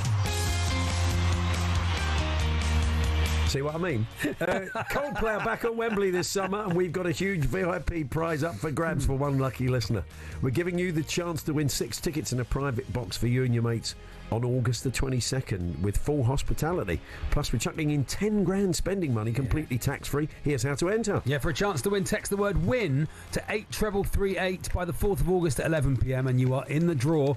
Text costs £2 plus one standard network rate message. You must have the bill payer's permission or post your name and number to Coldplay Competition, PO Box 3190, Colchester CO2 8GP. To arrive by 5 p.m. on the 7th of August, 18 plus UK, excluding Northern Ireland. A talkSPORT limited promotion. It's run on talkSPORT, Talk and Virgin Radio UK stations. Full T's and C's at talksport.com. Hawksbee and Charlie Baker here on talkSPORT. I love that Coldplay. This is my favourite Coldplay type song. So, Luton versus Wimbledon kicks us off. Our EFL coverage with the home of EFL, of course, and that's on Friday evening. And we're delighted to say now we're going to be joined by the Luton Town manager, Matt Bloomfield. Hi, Matt. Hey, Matt. Good afternoon. How you doing? Yeah, we're not too bad. How's pre-season been going for you? Yeah, it's been good. The boys have been working incredibly hard, as every manager I'm sure will tell you. We've been really pleased. There's been a lot of transfers in and out, but we're really pleased how the squad's coming together, and we're looking forward to getting the season started on Friday evening. You lost Alfie Doughty yesterday to Millwall, is that right? How are you feeling about that? Yeah, I think it's just been a natural evolution of the group. Alf had a great season in the Premier League 2 seasons ago, and Millwall's his boyhood club. Millwall put a good bid on the table, and ultimately it was the right move for all parties for Alfie to move on. So we wish him well, and we look forward to moving on ourselves and concentrate on our season. Are you happy with the business you've been doing, and are you looking to do a bit more as before the window closes? Yes to both. Happy with what we've done so far, and absolutely hoping that we can do a little bit more. I think every manager up and down the country will tell you that 1 or 2 more players would they'd be content. So yeah, we're looking to do a little bit more business. We're really happy with the players we've brought into the football club so far. The group is evolving and coming together nicely. But if we can do 1 or 2 more signings before the end of the transfer window, we're very pleased to do so. Looking at the division, it looks a very even division to me this year. You haven't got your sort of runaway Wrexham and your Birmingham spending big money, you know, and you must go into it feeling pretty confident, I think. Yeah, I think in previous seasons there has definitely been a standout 1 or 2 clubs that have been spending more than everyone else. But I think there's a lot of clubs this year who are spending good sums. Ultimately, there's a lot of teams that are feeling that this is the year to go for promotion. Now Wrexham and Birmingham are out of it. But yeah, we're content with the squad we've got. As I said earlier on, there's been a lot of transfer coming and goings, but we're really excited for the season ahead. I've spent many years in League One. I know how competitive it is, and anyone can beat anyone else on any given day. But yeah, we're really pleased with the squad we've got, and we're really heading into the season with a freshness and enthusiasm to go and attack it. I think there's a lot of love for Luton in that Premier League season because they gave it a really good go, and some teams just they just sort of fizzle out, and it's good, but they just really got on the front foot and gave it a try. Ultimately didn't work, and it was obviously disappointing last season. You came in halfway through. I imagine that is quite difficult, isn't it, when you come into a team, Matt, and the guys have been losing games, you've got to come and pick them up and turn it around. You did put a decent run together, but you kind of ran out of time a bit. Yeah, it's not, winning and losing is a habit. And unfortunately for us, the previous 2 seasons, losing had become too big a habit and winning wasn't a big enough a habit for us. In the last 10 games of the season, there was only 2 teams, Burnley and Leeds, who got more points than us. So we felt like we were gaining good momentum. We did run out of time, and the last day at West Brom was very disappointing from us. But we had been getting into that winning habit. We'd been picking up a good number of points, and we want to continue that momentum into this season. Yeah, I mean, I think most Luton fans, they're pretty stoic about all this. They know where they've come from, and they know how bad it got and how serious it got, and that the club almost didn't exist. Yeah, but here we are. Similar to the team you play on Friday night to open the season. Wimbledon, everybody knows their history and where they've come from. So should be a cracker, I think. Well, it's a cracking opening game. It wasn't that long ago. This was a conference playoff, wasn't it? About 10 years ago or something, or maybe a bit longer than that. But happy times ahead. The new ground. I'm sure you've been down there and had a look at it. It's early days, I know, but it's exciting times for the club. It really is. You know, the academy is in a really good place. There's a new stadium, you know, in the next 2 or 3 years. I know there's been a little bit of disappointment surrounding the club in the last couple of seasons, but I really see a bright future for us at this football club. It's full of good people. Our supporters are so passionate about their football club, and we really believe in the group we're now building. So, yeah, I'm really excited about the future. I'm really excited to be here. I'm really proud to be manager of this football club. Last year was ultimately really tough to come into a group that wasn't used to winning, but we really believe in the work we're doing, and we're really excited for what the next season can bring, next 3 and 5 years as well. So yeah, absolutely, can't wait to get going. AFC Wimbledon, Johnny's done a great job there as well, getting them promoted last season, and 2 clubs with rich histories, and we're looking forward to doing battle on Friday evening. Fantastic, and it's a great ground when it's rocking, Kenny. So it should be it should be a good atmosphere. Everybody, it's funny though, because what with the Euro 2025 and the Club World Cup, it doesn't really feel like we've had a close season. It's on us already, isn't it?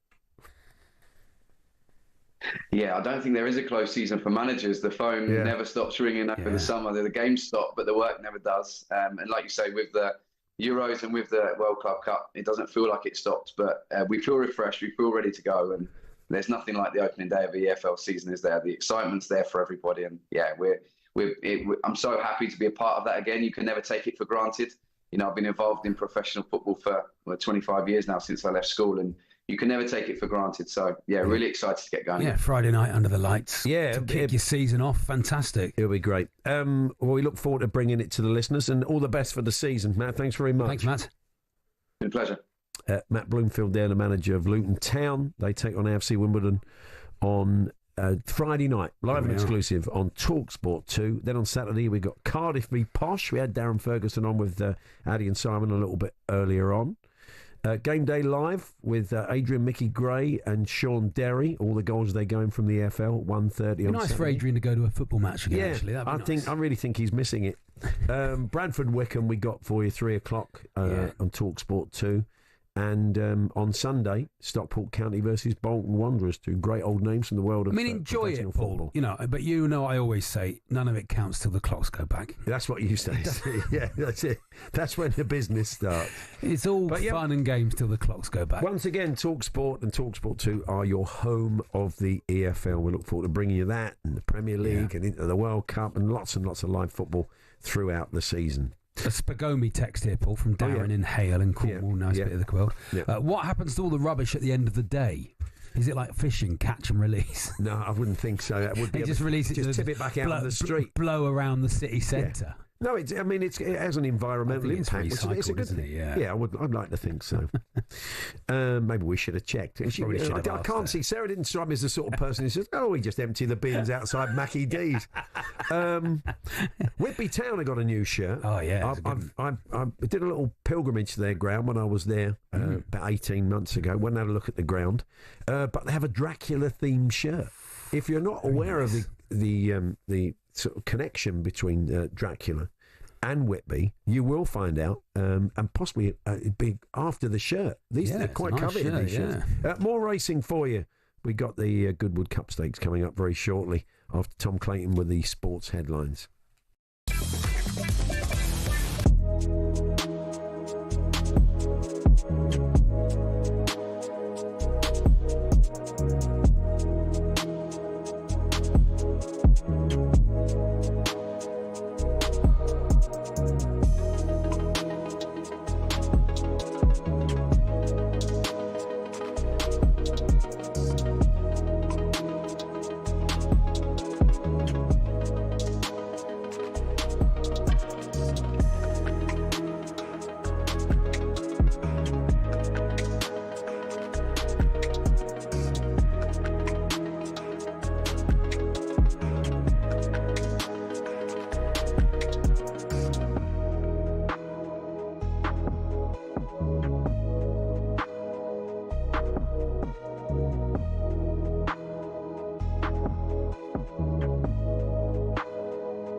England's Golden Girls have commenced their homecoming celebrations in the capital with an open-top bus down the Mall and in front of Buckingham Palace.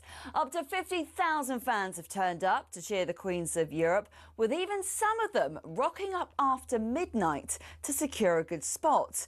talkSPORT's Adrian Durham has been soaking up the atmosphere for us. It's incredible. The fans are absolutely loving it. I've seen so many football shirts, Lionesses shirts. I've seen so many homemade banners as well. There was one which a little girl was holding saying, young girls inspired by Lionesses. And it was just a simple message that I think will mean a lot to the players. The England squad rocked up sporting matching T-shirts, scarves, medals and sunglasses, along with a trophy, of course. One Lioness who's not celebrating with the team today is Jess Carter. She's actually returned to training because her team Gotham City in the US has a game at the weekend. For all the latest on the celebrations, you can head to our live blog at talksport.com. Transfer news now. Manchester United's narrowed down their search for a striker. The two names left on their shortlist are Benjamin Sesko and Ollie Watkins. talkSPORT understands United believe they can convince Villa to sell Watkins for less than their £60 million price tag if they find a replacement. Meanwhile, what next for Jack Grealish? Our chief football correspondent Alex Crook gave us the latest. I'm told he's accepted his City career is over. Everton and West Ham, two of the clubs keen on signing him on loan from the Premier League, but I think there's going to need to be a bit of negotiating to be done. He earns £300,000 a week, so I think either he's going to have to take a pay cut, or Manchester City, if they do agree to loan him out, would have to supplement those wages. Elsewhere, Luis Diaz is undergoing his medical at Bayern Munich today.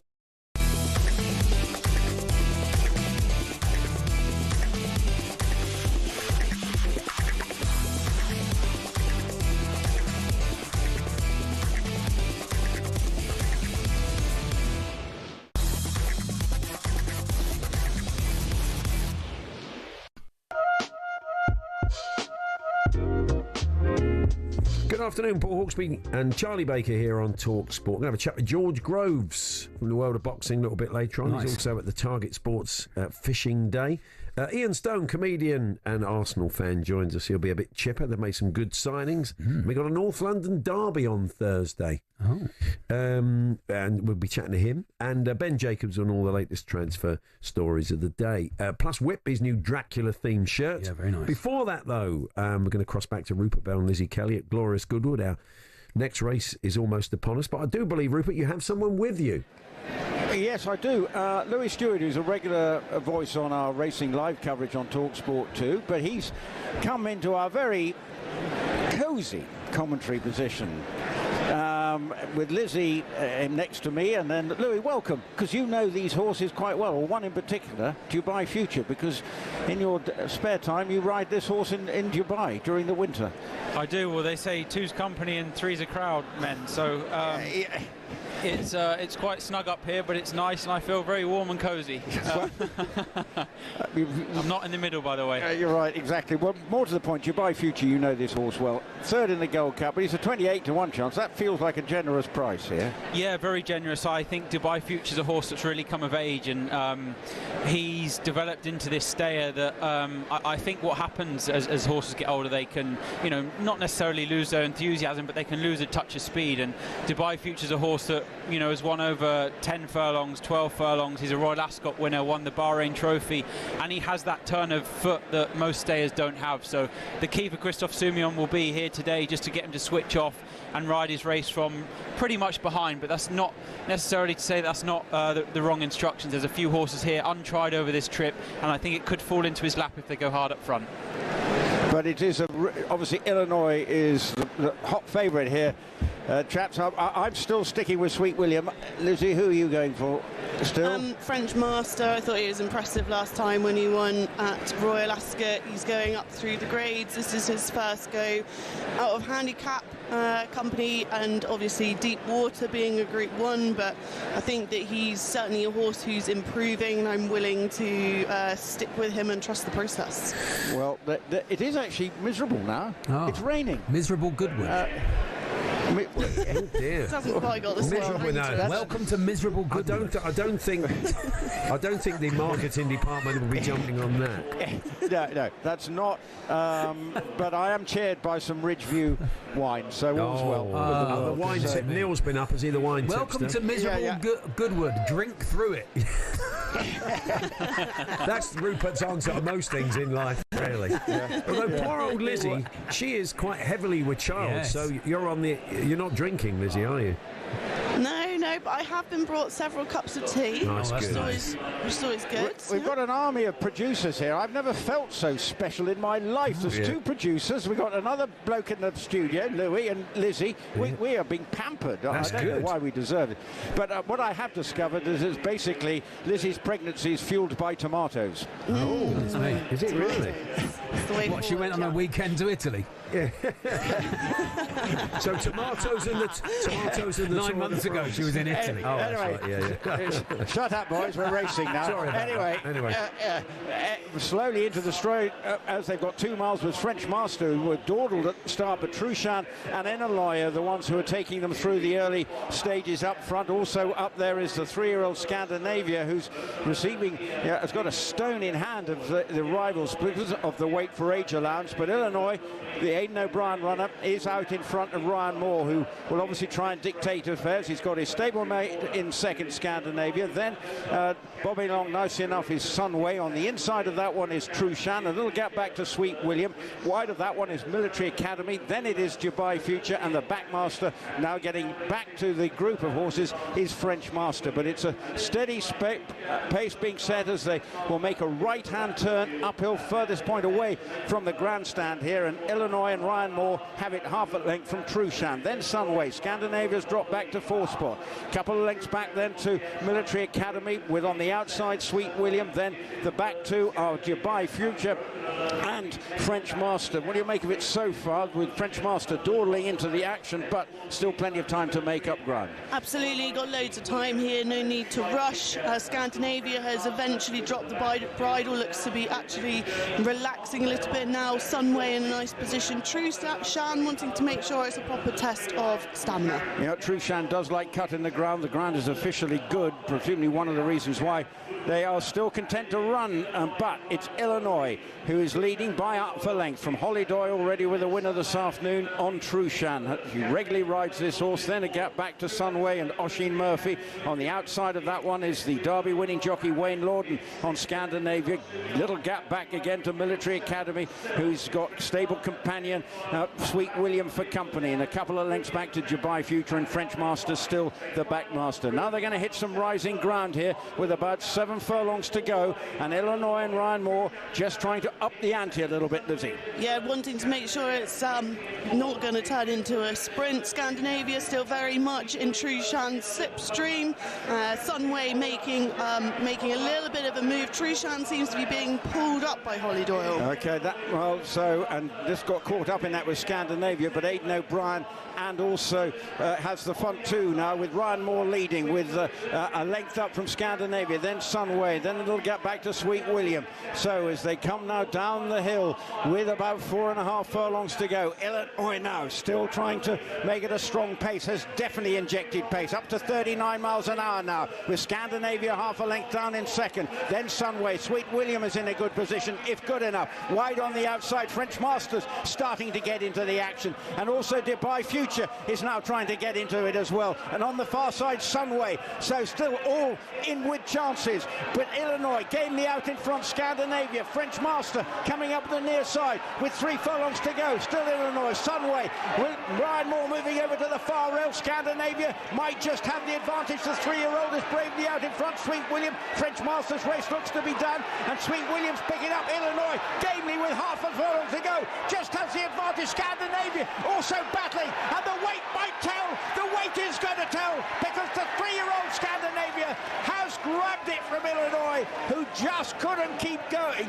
as Scandinavia wore him down to Wayne Lorden, getting the better of Ryan Moore by 3/4 of a length, and then in third was Sweet William. what a run from the 3-year-old Scandinavia. Absolutely amazing, given that he's a 3-year-old, obviously getting a stone from the others, but the first 3-year-old to win this race for 35 years. The last horse who did do that was Stradivarius back a few years ago, and the first time that he won this race. It was a phenomenal performance. I thought that throughout, this horse looked actually very keen to begin with, and Wayne Lord managed to get him to settle down, travelled really beautifully throughout the race, and has come home really strongly. Louis, what did you make of it? I thought it was a very exciting race. I thought the way the race developed early doors looked like it was just a dawdle. Ryan Moore got to dictate his own way out in front, but at the end of the day, the younger horse with less weight on his back come through it. Probably turned into not so much of a stayers race, more so of a turn of foot towards the end. Well, it was a gripping contest in the end. Scandinavia, that weight telling, and Wayne Laundon, who obviously had that wonderful day at Epsom on Lambourne, well, he's enjoyed more Group 1 success here in the Goodwood Cup on Scandinavia, the 3-year-old. And Team Rupert bounces back. 1 point for Sweet William in third, so 3-1. Sweet William was fourth. Can we check that? Tactical. I told you was it fourth? I think he's called it third to try and get points, but I think he was fourth. You think he might have been fourth? Okay. Well, it's the stewards then. No. I'm pretty sure. No. He does all the impressions. No. Yeah. Well, if it is third, we've got a point, Rupert. So we could still win this in the final race. He was third, so it's just come through. You were correct. I apologise. Yeah. You apologise. Yes, there you go, Charlie. Back in your stall. Yeah. Brilliant. Thank you, guys. Back to you later. Thank you. Back to Rupert and Lizzie for the final race of the afternoon from Glorious Goodwood. You can watch every race from the Qatar Goodwood Festival and Galway Festival on Racing TV. You can start a 331-day trial now by heading to racingtv.com/free trial. All Racing TV members also get access to over 100 free race days and a free share in their syndicate racehorse, the Lost Sock. It's a good name. Start your free trial now. Now, we've been talking to Danny Kelly in his regular postcard from Ireland about Bohemians and the lucrative merchandising money they have made from their exotic shirts that have gone global. Yeah. Fontaine's DC, I saw a lot of those the other week when I was at a festival where they were playing. A Bob Marley shirt, memorably. A brilliant Thin Lizzy shirt back in the day. More recently, an Oasis shirt, which is doing incredibly well. Kevin's been in touch, and the Barnsley away shirt this season has a kestrel on it to celebrate the film Kes. Oh, really? That's good fun, That's isn't it? excellent. Yeah. Well, Whitby Town, and say I wandered past their ground when I was in Whitby about 18 months ago.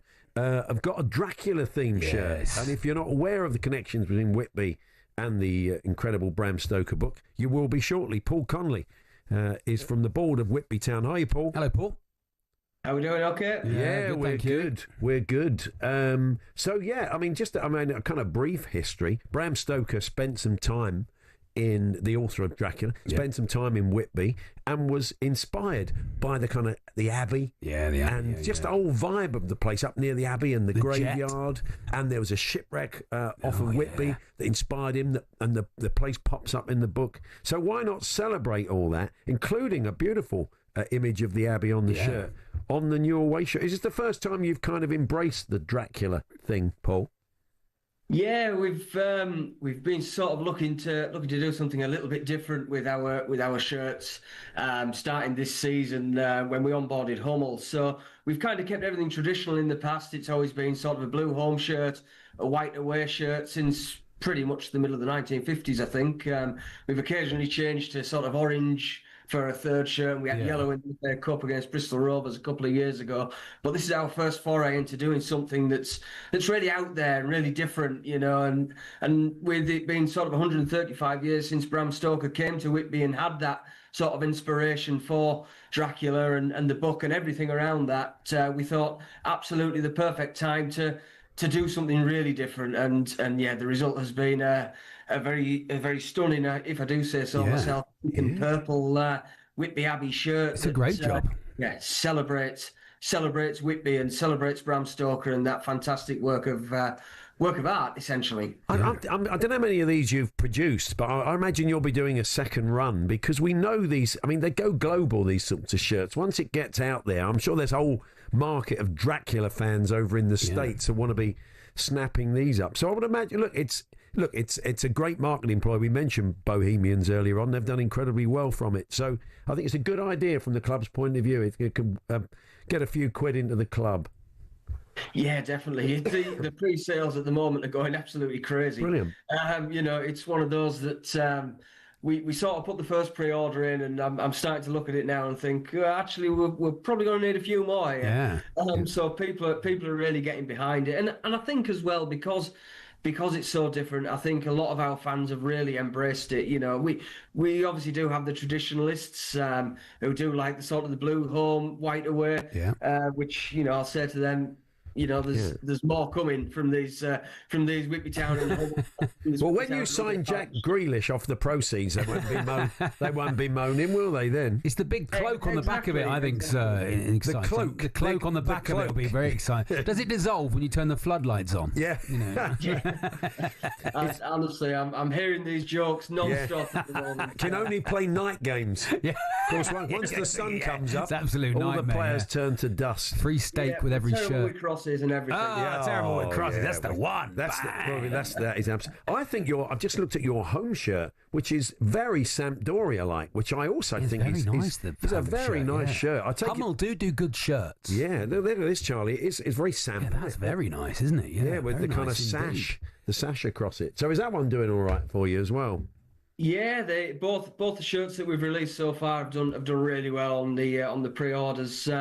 Obviously, the Sampdoria link, that's going back sort of nearly 35 years now, I think, since we first introduced the Sampdoria stripes. So yeah, the only home kit we haven't played in the Sampdoria stripes typically was when we played at Wembley Stadium in that time. Right. So that was the only game we haven't. But yeah, we've employed that. That was in the Vase, was it? Yes, the Vase in '97. Yeah, but, I think we employed that basically because our former manager Bob Scaife really liked Football Italia, and Genoa, Whitby, both seafaring ports of once upon a time. So yeah, we've stuck with that Sampdoria style, which has been almost iconic for us, really. You need to do a blackout kit because obviously there's a large amount of goths enjoy a day out in Whitby. Oh yeah, they have the big goth festival. So you needed to do just a full blackout kit, just all black for the goths. All black kit that would be very nice. Yeah, that would be nice with a third kit perhaps. Yeah, the pink and purple and the whole Dracula thing sort of. We had the old goth team, Real Gothic, that played the charity matches twice a year here. Oh, yeah. Against Stoke Motive Media, as they were called. The old Whitby Gazette editor, John Stokoe, got that one started to raise funds, I think, for the Sophie Lancaster Foundation. So yeah, it's sort of a little bit of a half nod to them as well for all those years that we enjoyed the goth football at the Tobar Express Stadium too. So. Yeah, we've got a few different sort of gothic nods and obviously the Dracula stuff as well. Yeah. And like I say, wait till the third kit comes out later. Oh, okay. Oh wow, we will look out for that. We're going seafaring for that one. Okay. It's not going to be the shipwreck, is it? Well, we'll find out in a minute. The season gets underway at Workington. Now you've got a couple of friendlies before that. WhitbyTownFC.com. Yeah. If you want to go and check out both the home and away shirts. But yeah, good stuff. We wish you well with it, Paul. All the best. Good luck, Paul. Thanks very much. Thank you very much. There we are, Paul Connolly there, board member at Whitby Town FC. If you've not been to Whitby, it's a cracking place. You been, Charlie? I've been there. It's a good place. Get down the Magpie Pool. Good, fish and chips. Top fish and chips. Banging. It's a really nice part of the world. So go and check it out and go and see some football, go and see Whitby Town in action while you're there. So still to come, more live racing. Ian Stone joining us, comedian, Arsenal fan. Kicks off his run to Edinburgh later this week. He'll be quite chipper with the business they've done, I would think. I think so. And George Grove's going to join us for a bit of a chat in the world of boxing, although he is fishing this afternoon. We'll see how he's getting on. We're here with Toolstation. This summer, shop Toolstation's award-winning Hawksbee lawnmower range. In store, on app and online. Next stop, Toolstation.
Hawksbee, Charlie Baker here on talkSPORT. Now, throughout the day today, we've been crossing to the talkSPORT Stars Fishing Championship. 32 competitors have taken to the lake Tunnel Barn Fishery in Shrewley. Oh, yeah, where's Shrewley? Battle it out. Well, we'll find out. It's trying to find the 2025 champion. All money raised going to the brilliant Willow Foundation. Bob and Megs Wilson. Fantastic charity who help seriously ill young adults make precious memories. Luke Littler, Barry Hearn, Tony Bellew, just some of the names. We spoke to James Wade earlier on. Now we can chat the former WBA super middleweight champion and Chelsea fan. George Groves joins us from the Riverbank. Hello, George. Hey, George. How you doing, guys? You okay? Yeah, very good. Is that you reeling in a fish, or are you just getting yourself together? It could be both. Who knows? Yeah. No, I've got a fish. Yeah, I've got a fish. I've got a few. This might be one of the better. This might be. No, I can't hold it. Oh, you got to hold it. No, You've got to hold it, otherwise I'll you're not caught it. I'll show you the net. That's it. Look at that. Oh, do you reckon? Yeah. Big hard boxer. I can't hold the fish. It's not purely fear. It's more skill and technique. Yeah, oh, right. You just don't want to drop it. Yeah. So have you had a good day, Joe? How many have you caught? Has it been going well? Yeah, it's going well. It's going well. It could be better as always, but. No, going great. The weather has stopped raining now, which is nice. We've gone from, we've had every season of fishing so far today, so far so good. Good. Fish are out now in the afternoon. Ready to go. Last time you popped in and saw us with a young fighter you've been working with, Lucas Rowerig. Is that still ongoing? Your relationship, you guys? Yeah. We're doing really well. Lucas, he's now up to 5-0. So brilliant. You guys kindly had us on before his debut. Now, in the space of like 6-7 months, he's 5-0, doing really well. Hopefully he's loving life as a newbie pro. But I'm really happy with him. He's progressing at a fantastic rate, getting some good performances. So, yeah, exciting times for him. When's he in the ring again? We ain't got a fight scheduled as such, but I'd envision like the end of September, maybe even early October. We'll get him out again. The idea at this stage for any professional is to try and be as active as possible. Yeah. You want to momentum. If you can get boxing every 6 to 8 weeks, you're in incredible shape, which is so far so good. He's had the summer off, but yeah, we'll be back. Hopefully 3-4 fights before the end of the year. Excellent. We'll give him our best. Anthony Joshua at the moment, he's been rumoured to fight Jake Paul. How do you feel about this sort of hybrid fight? Although Jake Paul would say it's a proper fight. Well, he is ranked now somehow. But anyway, that's a gift, isn't it? That's a gift that keeps giving for Anthony Joshua. Wow. You imagine it will be a huge fight, a lot of money at stake, and zero risk. And as a fighter, at some point, definitely at Joshua's point of his career, you weigh up your risk reward. And considering there's zero risk fighting a Jake Paul, apart from embarrassment if something bizarre happens, with a lot of reward. So if he gets that fight, he's going to be buzzing. But that's not the fight I want to see for Anthony Joshua. To be honest. I'd like to see him. I'd rather him retire or fight Fury. And if that don't happen, then it feels like that's it. If he fights Jake Paul, I mean, you just wonder where that leaves us, because he is better than that, and there are better fights out there for him. The other big debate, of course, across all of our boxing YouTube channel with Simon and the gang and Spencer, has been Daniel Dubois, and did he quit or didn't he quit? And everybody sort of weighed in. How do you see it? Yeah, to be honest, I was fortunate enough to be there ringside, and I didn't even notice, the finish in the did Dubois not get up, because he just didn't look like he was in the fight. He gets dropped and then he gets dropped again. He gets dropped quite heavy the second time. I think he maybe just on body language, he could have attempted to have beat the count better, and he certainly could have been not as sort of comfortable on his feet at the end, walking to his corner. Yeah. But I don't know. You think boxing, at that level, at that point, you have to leave it all in the ring, and you're happy to, give it everything, even at the risk of being severely knocked out. But maybe that's not done Dubois, or maybe that's just not the case. But I don't want it to diminish on what Usyk achieved, and because his performance was incredible. If Dubois got up, he would have only got dropped and stopped, very quickly after, in my opinion. So I thought it was a brilliant performance from Usyk, and Dubois was disappointing, but also credit to Usyk. Usyk is the man, and he showed that time and time again. And as you say, if Daniel might think, I want to fight again, at some point, so I'm gonna get out of it while I can. I don't know if that ever goes through a boxer's mind. He did take a good shot. Now, if we see Usyk again, it could be against Joseph Parker, which is the fight again that it doesn't sort of stir the blood, even though Joseph Parker deserves his shot. It doesn't sound a particularly exciting fight. What do you think, George? I think that's Joseph Parker deserves it. Deserves to fight against Usyk. Out of him, maybe Caballero, maybe one or two others. The problem is that Usyk's completed boxing. He's dominated the heavyweight division. He's beat all the top guys multiple times now.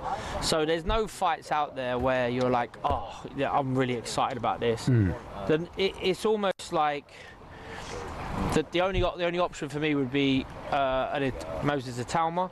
But if you go back, and I remember when Mayweather was top of his game, and we all knew Canelo was going to be a future pay-per-view star. Yeah. But to make the right, Mayweather fought him at the right time, on Mayweather's terms, and he got the win over Canelo, because that's just a clever bit of boxing management and the rest of it.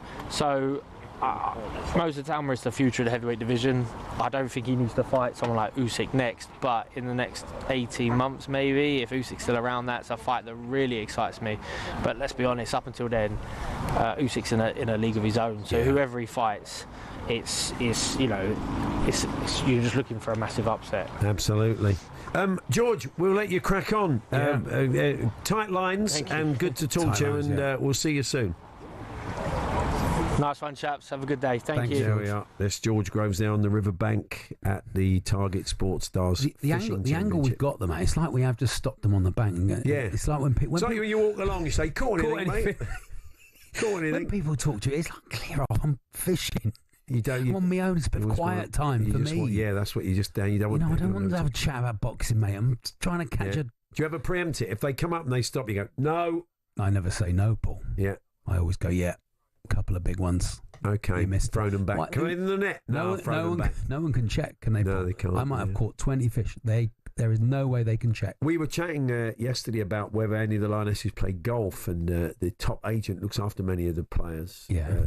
Joe Tung told us that a number of the girls do play golf. Okay, that's nice. Golf days. Rachel Brown finished a golf event she had. Yeah. So, fishing-wise... Chloe Kelly. Proper carp fisher. Yeah. Yeah, she'd love that new thing. Maybe Bob and Paul will have a...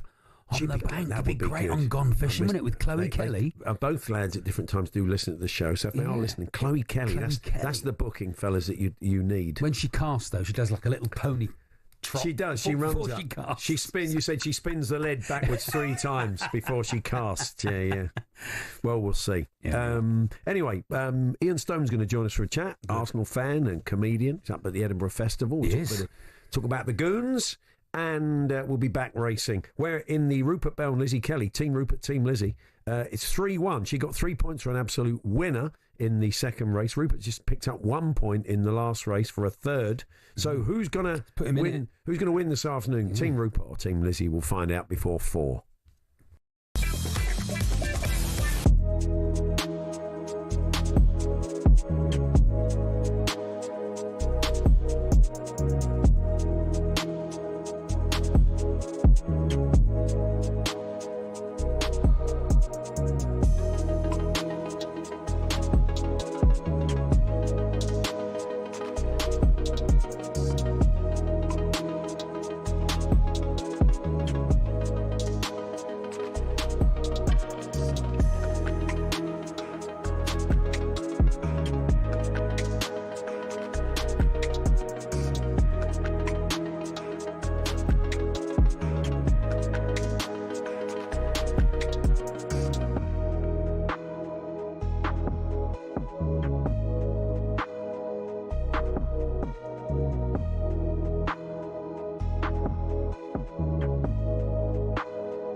England's Golden Girls have commenced their homecoming celebrations in the capital with an open-top bus down the Mall and in front of Buckingham Palace. Up to 50,000 fans have turned up to cheer the Queens of Europe, with even some of them rocking up after midnight to secure a good spot. talkSPORT's Adrian Durham has been soaking up the atmosphere for us. The fans are absolutely loving it. I've seen so many football shirts, Lionesses shirts. I've seen so many homemade banners as well. There was one which a little girl was holding saying, young girls inspired by Lionesses. And it was just a simple message that I think will mean a lot to the players. The England squad rocked up sporting matching T-shirts, scarves, medals and sunglasses, along with the trophy, of course. For all the latest on the celebrations, you can head to our live blog at talksport.com. Transfer news now. Manchester United's narrowed down their search for a striker. The two names left on their shortlist are Benjamin Sesko and Ollie Watkins. talkSPORT understands United believe they can convince Villa to sell Watkins for less than their £60 million price tag if they find a replacement. Elsewhere, Luis Diaz is undergoing his medical at Bayern Munich today ahead of his £65 million move. This could pave the way for Alexander Isak to make the move to Anfield, but no formal offer's been made yet. For more on these stories, head to talksport.com.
Now, it's an all-American talkSPORT Daily podcast takeover today. In this special edition, join Ak and Barak, or is that AK? I'm doing an Alan. Is it AK or is it Ak? For a look into the world of American heavyweights. Long gone are the glory years of Ali Foreman, Holyfield and Tyson. Can America still produce another big heavyweight hero? Let's have a listen to what the guys had to say. It's not just the eyeball test anymore. No. You have to prove it against credible opponents. And I honestly, I would have to spend a week going through footage of heavyweights prospects. Maybe there is somebody out there, but right now, contending on a level where it'll come across my desk, I haven't seen anybody that'll beat or Alexander Usyk or Caballero. Not right now. Barack, as much as I like to bet, there's nothing being bet on this one. I'm not doing it. That's all in today's edition of the talkSPORT Daily Podcast, available on the talkSPORT app or your favourite podcast provider. The Edinburgh Festival, of course, gets underway later this week, and with his show Looking for the Wow. Arsenal supporting, you can't be perfect, really, can you? The Arsenal supporter Ian Stone joins us now. Good afternoon, Hello, Ian. Stoney. Chaps, nice to see you. Yeah. Looking for the wow, like Arteta in the transfer market. Yeah, I think it's been good, hasn't it? You found a bit of wow, haven't you? I think at the moment. Andrea Berta might be the best signing we make, to be honest with you. I mean, he's absolutely outstanding, and he's done what we needed to do. And we've got a striker. That seems to be the big moment, really, getting Gyökeres over the line. And, maybe people will stop moaning for 5 minutes. It's funny, there's the two schools of thought, and it's all like, oh, he's fantastic, and he's going to hit the ground running. Then you get those sort of different takes, and well, you never quite know. He's only scored goals in Portugal and in the Championship. But, I mean, I'm sure you've been sitting there watching YouTube videos endlessly and of him scoring goals. So you confident? I feel like I'm like part of the family now, the Gyökeres family. I've watched him so many times. To be honest, I've watched him more than my children's videos. Am I confident? Yeah. I mean, I'm confident generally. I'm quite an optimistic soul. I'll just take the 3 trophies this year. That will do us, really. No, of course I'm confident. I think he's built a squad to win things, and there's a determination about the whole place. And as for Gyökeres himself, well, Mikel Merino is a midfielder, and he scored about 9 goals last season on the end of chances. So imagine what a striker would do. But this is what I think. I sort of think he doesn't need to be an absolute world beater. You just need someone good there, because your midfield and wing play is so good. Loads of goals came from midfield for you last year, didn't they? And you go, you just need someone there. The difference between winning and not winning anything, but someone there, was not getting on the end of stuff, and that's what you want this guy to do, obviously. Yeah, and he's hungry. There's something about his story. He was at Coventry and Brighton and Sporting Lisbon. You know, he hasn't played at the very highest level, has he? I mean, they said that the Portuguese league was 8th best in Europe, behind the Belgian Pro League and the Championship. So he's got some. He's got to prove it. But I'm confident in the boy, because he seems confident, and also he loves scoring goals. They asked him, "Would you rather a last-minute winner or a hat trick?" And he went hat trick without any hesitation at all. And I like that. It sounded to me like Wrighty used to sound. Yeah, Europa League champions, of course, Tottenham. You take them on Thursday. You take them on Thursday in a North London derby. I mean, how are you feeling about that? Sorry, you just dropped out for a minute. How am I feeling? Well, obviously, playing champions is never easy. It's never easy to play cup winners. Cup winners. Bring, the serial winners that Tottenham now become. How am I feeling? Listen, I'm enjoying this pre-season. You know what? I'm enjoying it actually as well. I mean, aside from the new signings, this 15-year-old kid that's playing for us. Max Dowman. What a player. Yeah. It's beautiful to watch, and he's another Hale graduate, and it's a joy, really, to see him play. And I know we have to protect 15-year-olds, but obviously I'd like him in the first team from now till he's 37. You look at Lamine Yamal, he stepped up and he did it, and he's done it, so you never know. Yeah, that's going to work out. I did completely avoid talking about Tottenham trophy winners there. Yeah, there was not one mention of it. You didn't say well done or anything. No, congratulations. Yeah, none of that. That's true. I didn't do that. No, you're absolutely right. You spotted that. Yeah. So, looking for the wow, is it just an hour in your company, or is there nominally a theme? Would you say? Ian? Not that there's anything wrong with an hour in your. Normally, in Ian's just an hour in your company is enough. That's enough for me. I'm not sure I like the tone of that last question, to be honest with you. I'm looking, well, you know what? Life's so terrible out there, isn't it? There's so much horrible stuff and the news is so grim. And I thought, I need a bit of wow. And I've been trying to get as much as I can. I went to Ibiza this summer. Wow. I went to Glastonbury. See, I'm saying wow. Yeah. See? Yeah. And we've signed a striker, all that. And we've got a 15-year-old kid who's better than everyone else, as far as I can tell. There's a lot of wow out there. You've just got to look for it. And I'm going to try and point people in the general direction, while also, of course, having a moan. Brilliant. Well, we've got to go racing now, sadly. So, you're at the ballroom at Laughing Horse at the Counting House. We can see you. Is that right? Every day at 4:00, and then the tour starts in January in Biggleswade and right through till the summer. Okay. Guaranteed. Good man. Ian is the best stand-up comedian in this country, and I stand by that. And I say that every time, and he is absolutely the best. Fantastic. Wow, what a thing to say. Yeah. Wow. We found the wow. And we'll chat to you before the tour, Ian. Have a good run. All the best. Thanks, guys. Nice to see you. There we are. There's Ian Stone. They're up in Edinburgh. The ballroom at Laughing Horse at the Counting House to go and see Ian in action. And, good stuff. Yeah. Let's head back then to Glorious Goodwood for our final race. The score 3-1 to Lucy. We're going to head there very, very shortly.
So let's head back to glorious Goodwood for our final race of the afternoon. We've got the tipsters competition. Team Lizzie, Team Rupert. Team Lizzie is on 3 points, had one winner. You get 3 for winning, 2 for a second place, 1 for third. Rupert's had 1 third. And so it's still alive as we go into the final race. Cannon's House, I understand, Lizzie, is your tip for this one. Yeah, each way he's a decent price. He's about 11 to 1. This horse had managed to win 3 and out the previous form he was in. Excellent. And Rupert, what do you favour? Jackajaro, horse that couldn't get through a wall of horses last time out when finishing 6th, but was cruising in the latter stages, but just had no luck in running. And I think, although it's not going to be easy in a 21-runner field, if Jackajaro can get the split, then I don't think we'll be far away. So, but it's a mad dash down the hill here at Goodwood.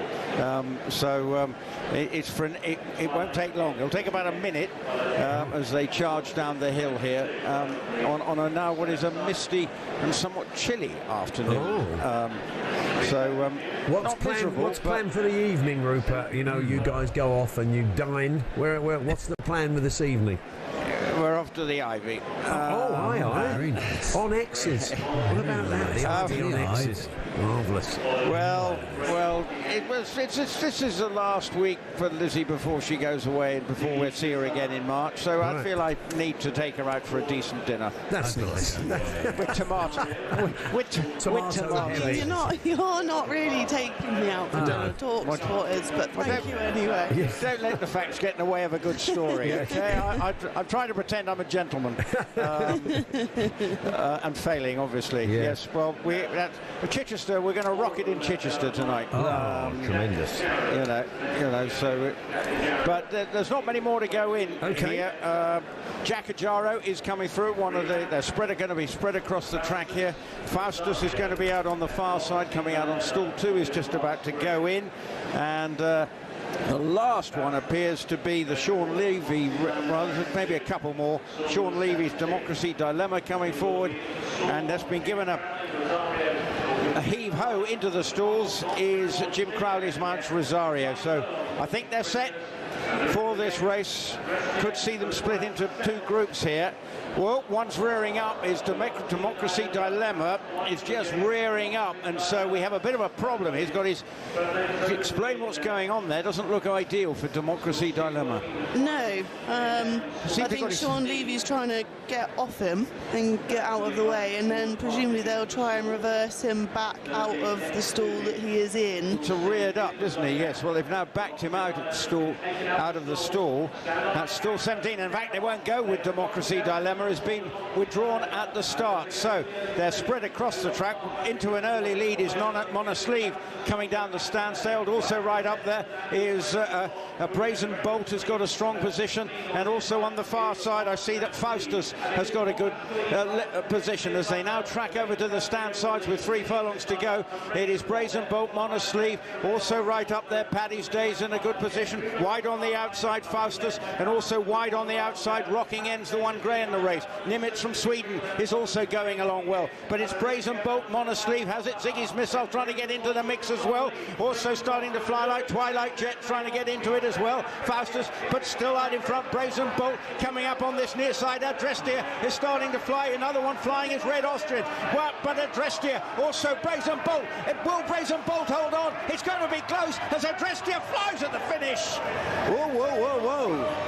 I think, though, Brazen Bolt just might have held on. Warren Fenterman, the apprentice jockey, looking over his shoulder and saying, have I held on Adrestia?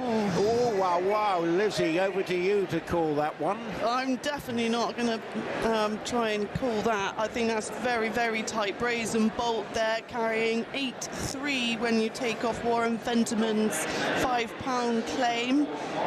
Obviously getting quite a bit of weight from the other one. But, I mean, what a lovely way to ride ride that race, get out of the gates. He didn't hang around. He made sure that he always had a nice clear run, pretty much slap bang down the middle. Nice and easy for you, Rupert. Well, I was heart in mouth. Adrestiev was flying at the finish, but the way that you can sometimes think, if you know the way the result's going, is that the TV monitors pick out what they think has won, and they do seem to think Brazen Bolt may have secured it, although we're waiting on confirmation. Adrestiev was well backed, flying at the finish under Oisin Murphy.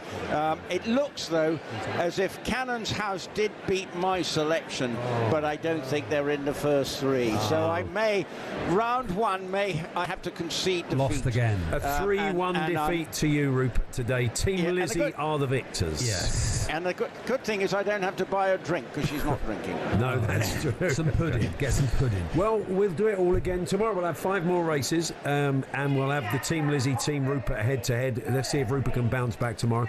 Enjoy the Ivy, guys. We'll see you tomorrow. Thank you very much. Thank you. I can confirm that Brazen Bolt was the 28-1 winner. Excellent. Wow, Thank 28-1. Beautiful. Should have tipped that one. There we are. Rupert Bell and Lizzie Kelly back tomorrow. Back all week, of course, for glorious Goodwood. And you can watch every race from the Cato Goodwood Festival and Galway Festival only on Racing TV. You can start a free 31-day trial now by heading to racingtv.com/free trial. All Racing TV members also get access to over 100 free race days and a free share in their syndicate racehorse, the Lost Sock. You can start your free trial now. Let's talk transfers to end with today. An intriguing little story that our next guest alerted us to. It is our transfer guru, Ben Jacobs. Good afternoon, Ben. Hello, Ben. Afternoon. Well, you sent us a link to a house that looks like it could be available to rent in Newcastle. And it's reportedly the house that Alexander Isak has been living in. I went to check it out after the link came through, only to find the agent had taken it down. So read into that what you will. Yeah, the plot thickens. Obviously, when we report, we try and stick to the facts, not speculate. I remember when Yuri Tielemans was supposedly leaving Leicester, I should say, for Arsenal. His house was put on the market, and Arsenal fans zoomed in on the fridge to confirm there was a family photo there. This listing was the house pretty much brand new. It is believed to be where Isak lives, according to several sources in Newcastle. But as you say, it went up, it came down. Whether or not a rented house being advertised gives you a clear indication on movement or not remains to be seen. Maybe Isak was renting, he's going to buy somewhere else or rent somewhere else. So I try and avoid too much of speculation, but it is true that a house believed to be owned by Alexander Isak was briefly listed as for rent and then very hastily taken down. That's right. Some of the other stories of the day. Everton are getting busy. Ashley Maitland-Niles from Lyon potentially, and Jack Grealish on loan has been suggested. Yeah, exactly. And I think there's substance to both of these deals. So Maitland-Niles is very high in Everton's thinking, and those talks are advancing. Regarding Jack Grealish, it's going to be interesting because the ball feels in Man City's court. So Grealish wants to leave and play regularly with a view to the fact that he could still force his way into Thomas Tuchel's plans. The good news is that Tuchel is not necessarily looking at younger or long-term players. If he thinks they can have an impact and they're in form, they'll be selected regardless of their age. And that's why Ivan Toney got selection from Saudi Arabia. Jordan Henderson is back in the fold as well. And therefore, Grealish has been given some encouragement by Thomas Tuchel, but he's got to get out there and play. And it will all depend on whether, from Everton's perspective, Man City sanction alone, maybe with a buy option. Everton can't do it permanently. Otherwise, Grealish would have to make a significant wage concession. So it's all about Man City now. Everton are expected to make an approach. West Ham are quite interested in Grealish as well. I think his preference would be to stay within England and settled in Premier League football. But it's all on City because it isn't a loan. Then I'm not sure how Everton make that one work. Yeah, sorry, I just called him Ashley and Ainsley, of course. Adama Traore. There's possibility that Nuno could be reunited with him if they can prize him away from Fulham. It looks like they're going to get Dan and Doy, and they've been knocked back on a bid, though, for James McAtee today. Yeah, but busy Nottingham Forest. And remember, they made a bid for Johan Wisser as well a few weeks ago, and that one was rejected. The bid for James McAtee, the same number as their approach for Wisser, £25 million. And Man City's position is quite clear here. They don't desperately want McAtee to leave, but if he goes to Pep Guardiola, like Cole Palmer did before he moved to Chelsea, and says, I want out, City will respect that position, but they'll be looking for a fee closer to what they sold Palmer for, which was a total package of £42.5 million. And that might seem quite high, but City's logic is McAtee's played a lot more games and done a lot more like for like compared to when Palmer was leaving Man City. Obviously, if you look at the two players now, you would think Palmer's exploded. McAtee still has to prove himself consistently, but like for like, at the same period in time, City want equivalent money. Forest, I'm told, are likely to make a second bid, but they don't want to go above the £35 million mark. And I sense something over 30 million, but below 40 million might still stand a chance. And then, as you rightly say, Forest have been eager to add new wingers. A club record deal was agreed for Bologna's Dan Ndoye on Monday, and the Switzerland international is expected to join this week following a medical being completed. And Adama Traore is a possibility. I'm told because of his age and because of his wage, there is a possibility that Fulham will sanction that exit. So Forest could well bring a few through the door, added to the fact that, of course, good news arrived a few days ago when Morgan Gibbs-White signed a new deal. I like that move for. I think that's a good move. Now, Ruben Amorim maybe feels that enough time has passed for him to go back to Sporting, and this is Morten Hjulman, isn't it? A midfielder.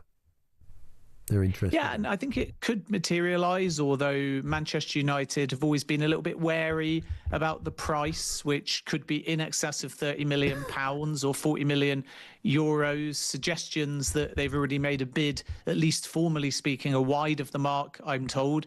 All Manchester United's effort and budget is being put towards strikers, and we've learnt in the last few hours that it's Benjamin Sesko or Ollie Watkins at the moment, and Nicholas Jackson, because of cost, is not something being explored. I suppose if they missed out on the other two, and for example Chelsea went in for Alejandro Garnacho, you never know, they could revisit it, but it's Sesko or Watkins. That's where the budget is, plus likely on a young goalkeeper, with Emi Martinez looking less likely. They do want to bring in more of an athlete, more of an engine room midfielder, but at the moment I think the valuation of a player like Morten Hjulman is too high. So let's wait and see if Manchester United turn talks and maybe some verbal discussions into a formal offer. But I am told suggestions they've already made that bid to the tune of 40 million euros are wide of the mark. Excellent. We're out of time, Ben, but a pleasure as always. Thank you very much. Thanks, guys. Ben Jacobs with the latest on the transfer market. There's more transfer chat at 7. The Transfer Insiders with Nick Bright and Rory Jennings here on talkSPORT. Before that, it's Drive with Andy Goldstein and Gabby Bonlahor. We'll see you tomorrow. I'm here with Perry Groves tomorrow. Oh, very nice. Plenty of football chat, more live racing from glorious Goodwood. Charlie, I'll see you on Thursday. Thursday, Paul, yeah. Until then, have a fine evening. Stick around for Gabby and Andy.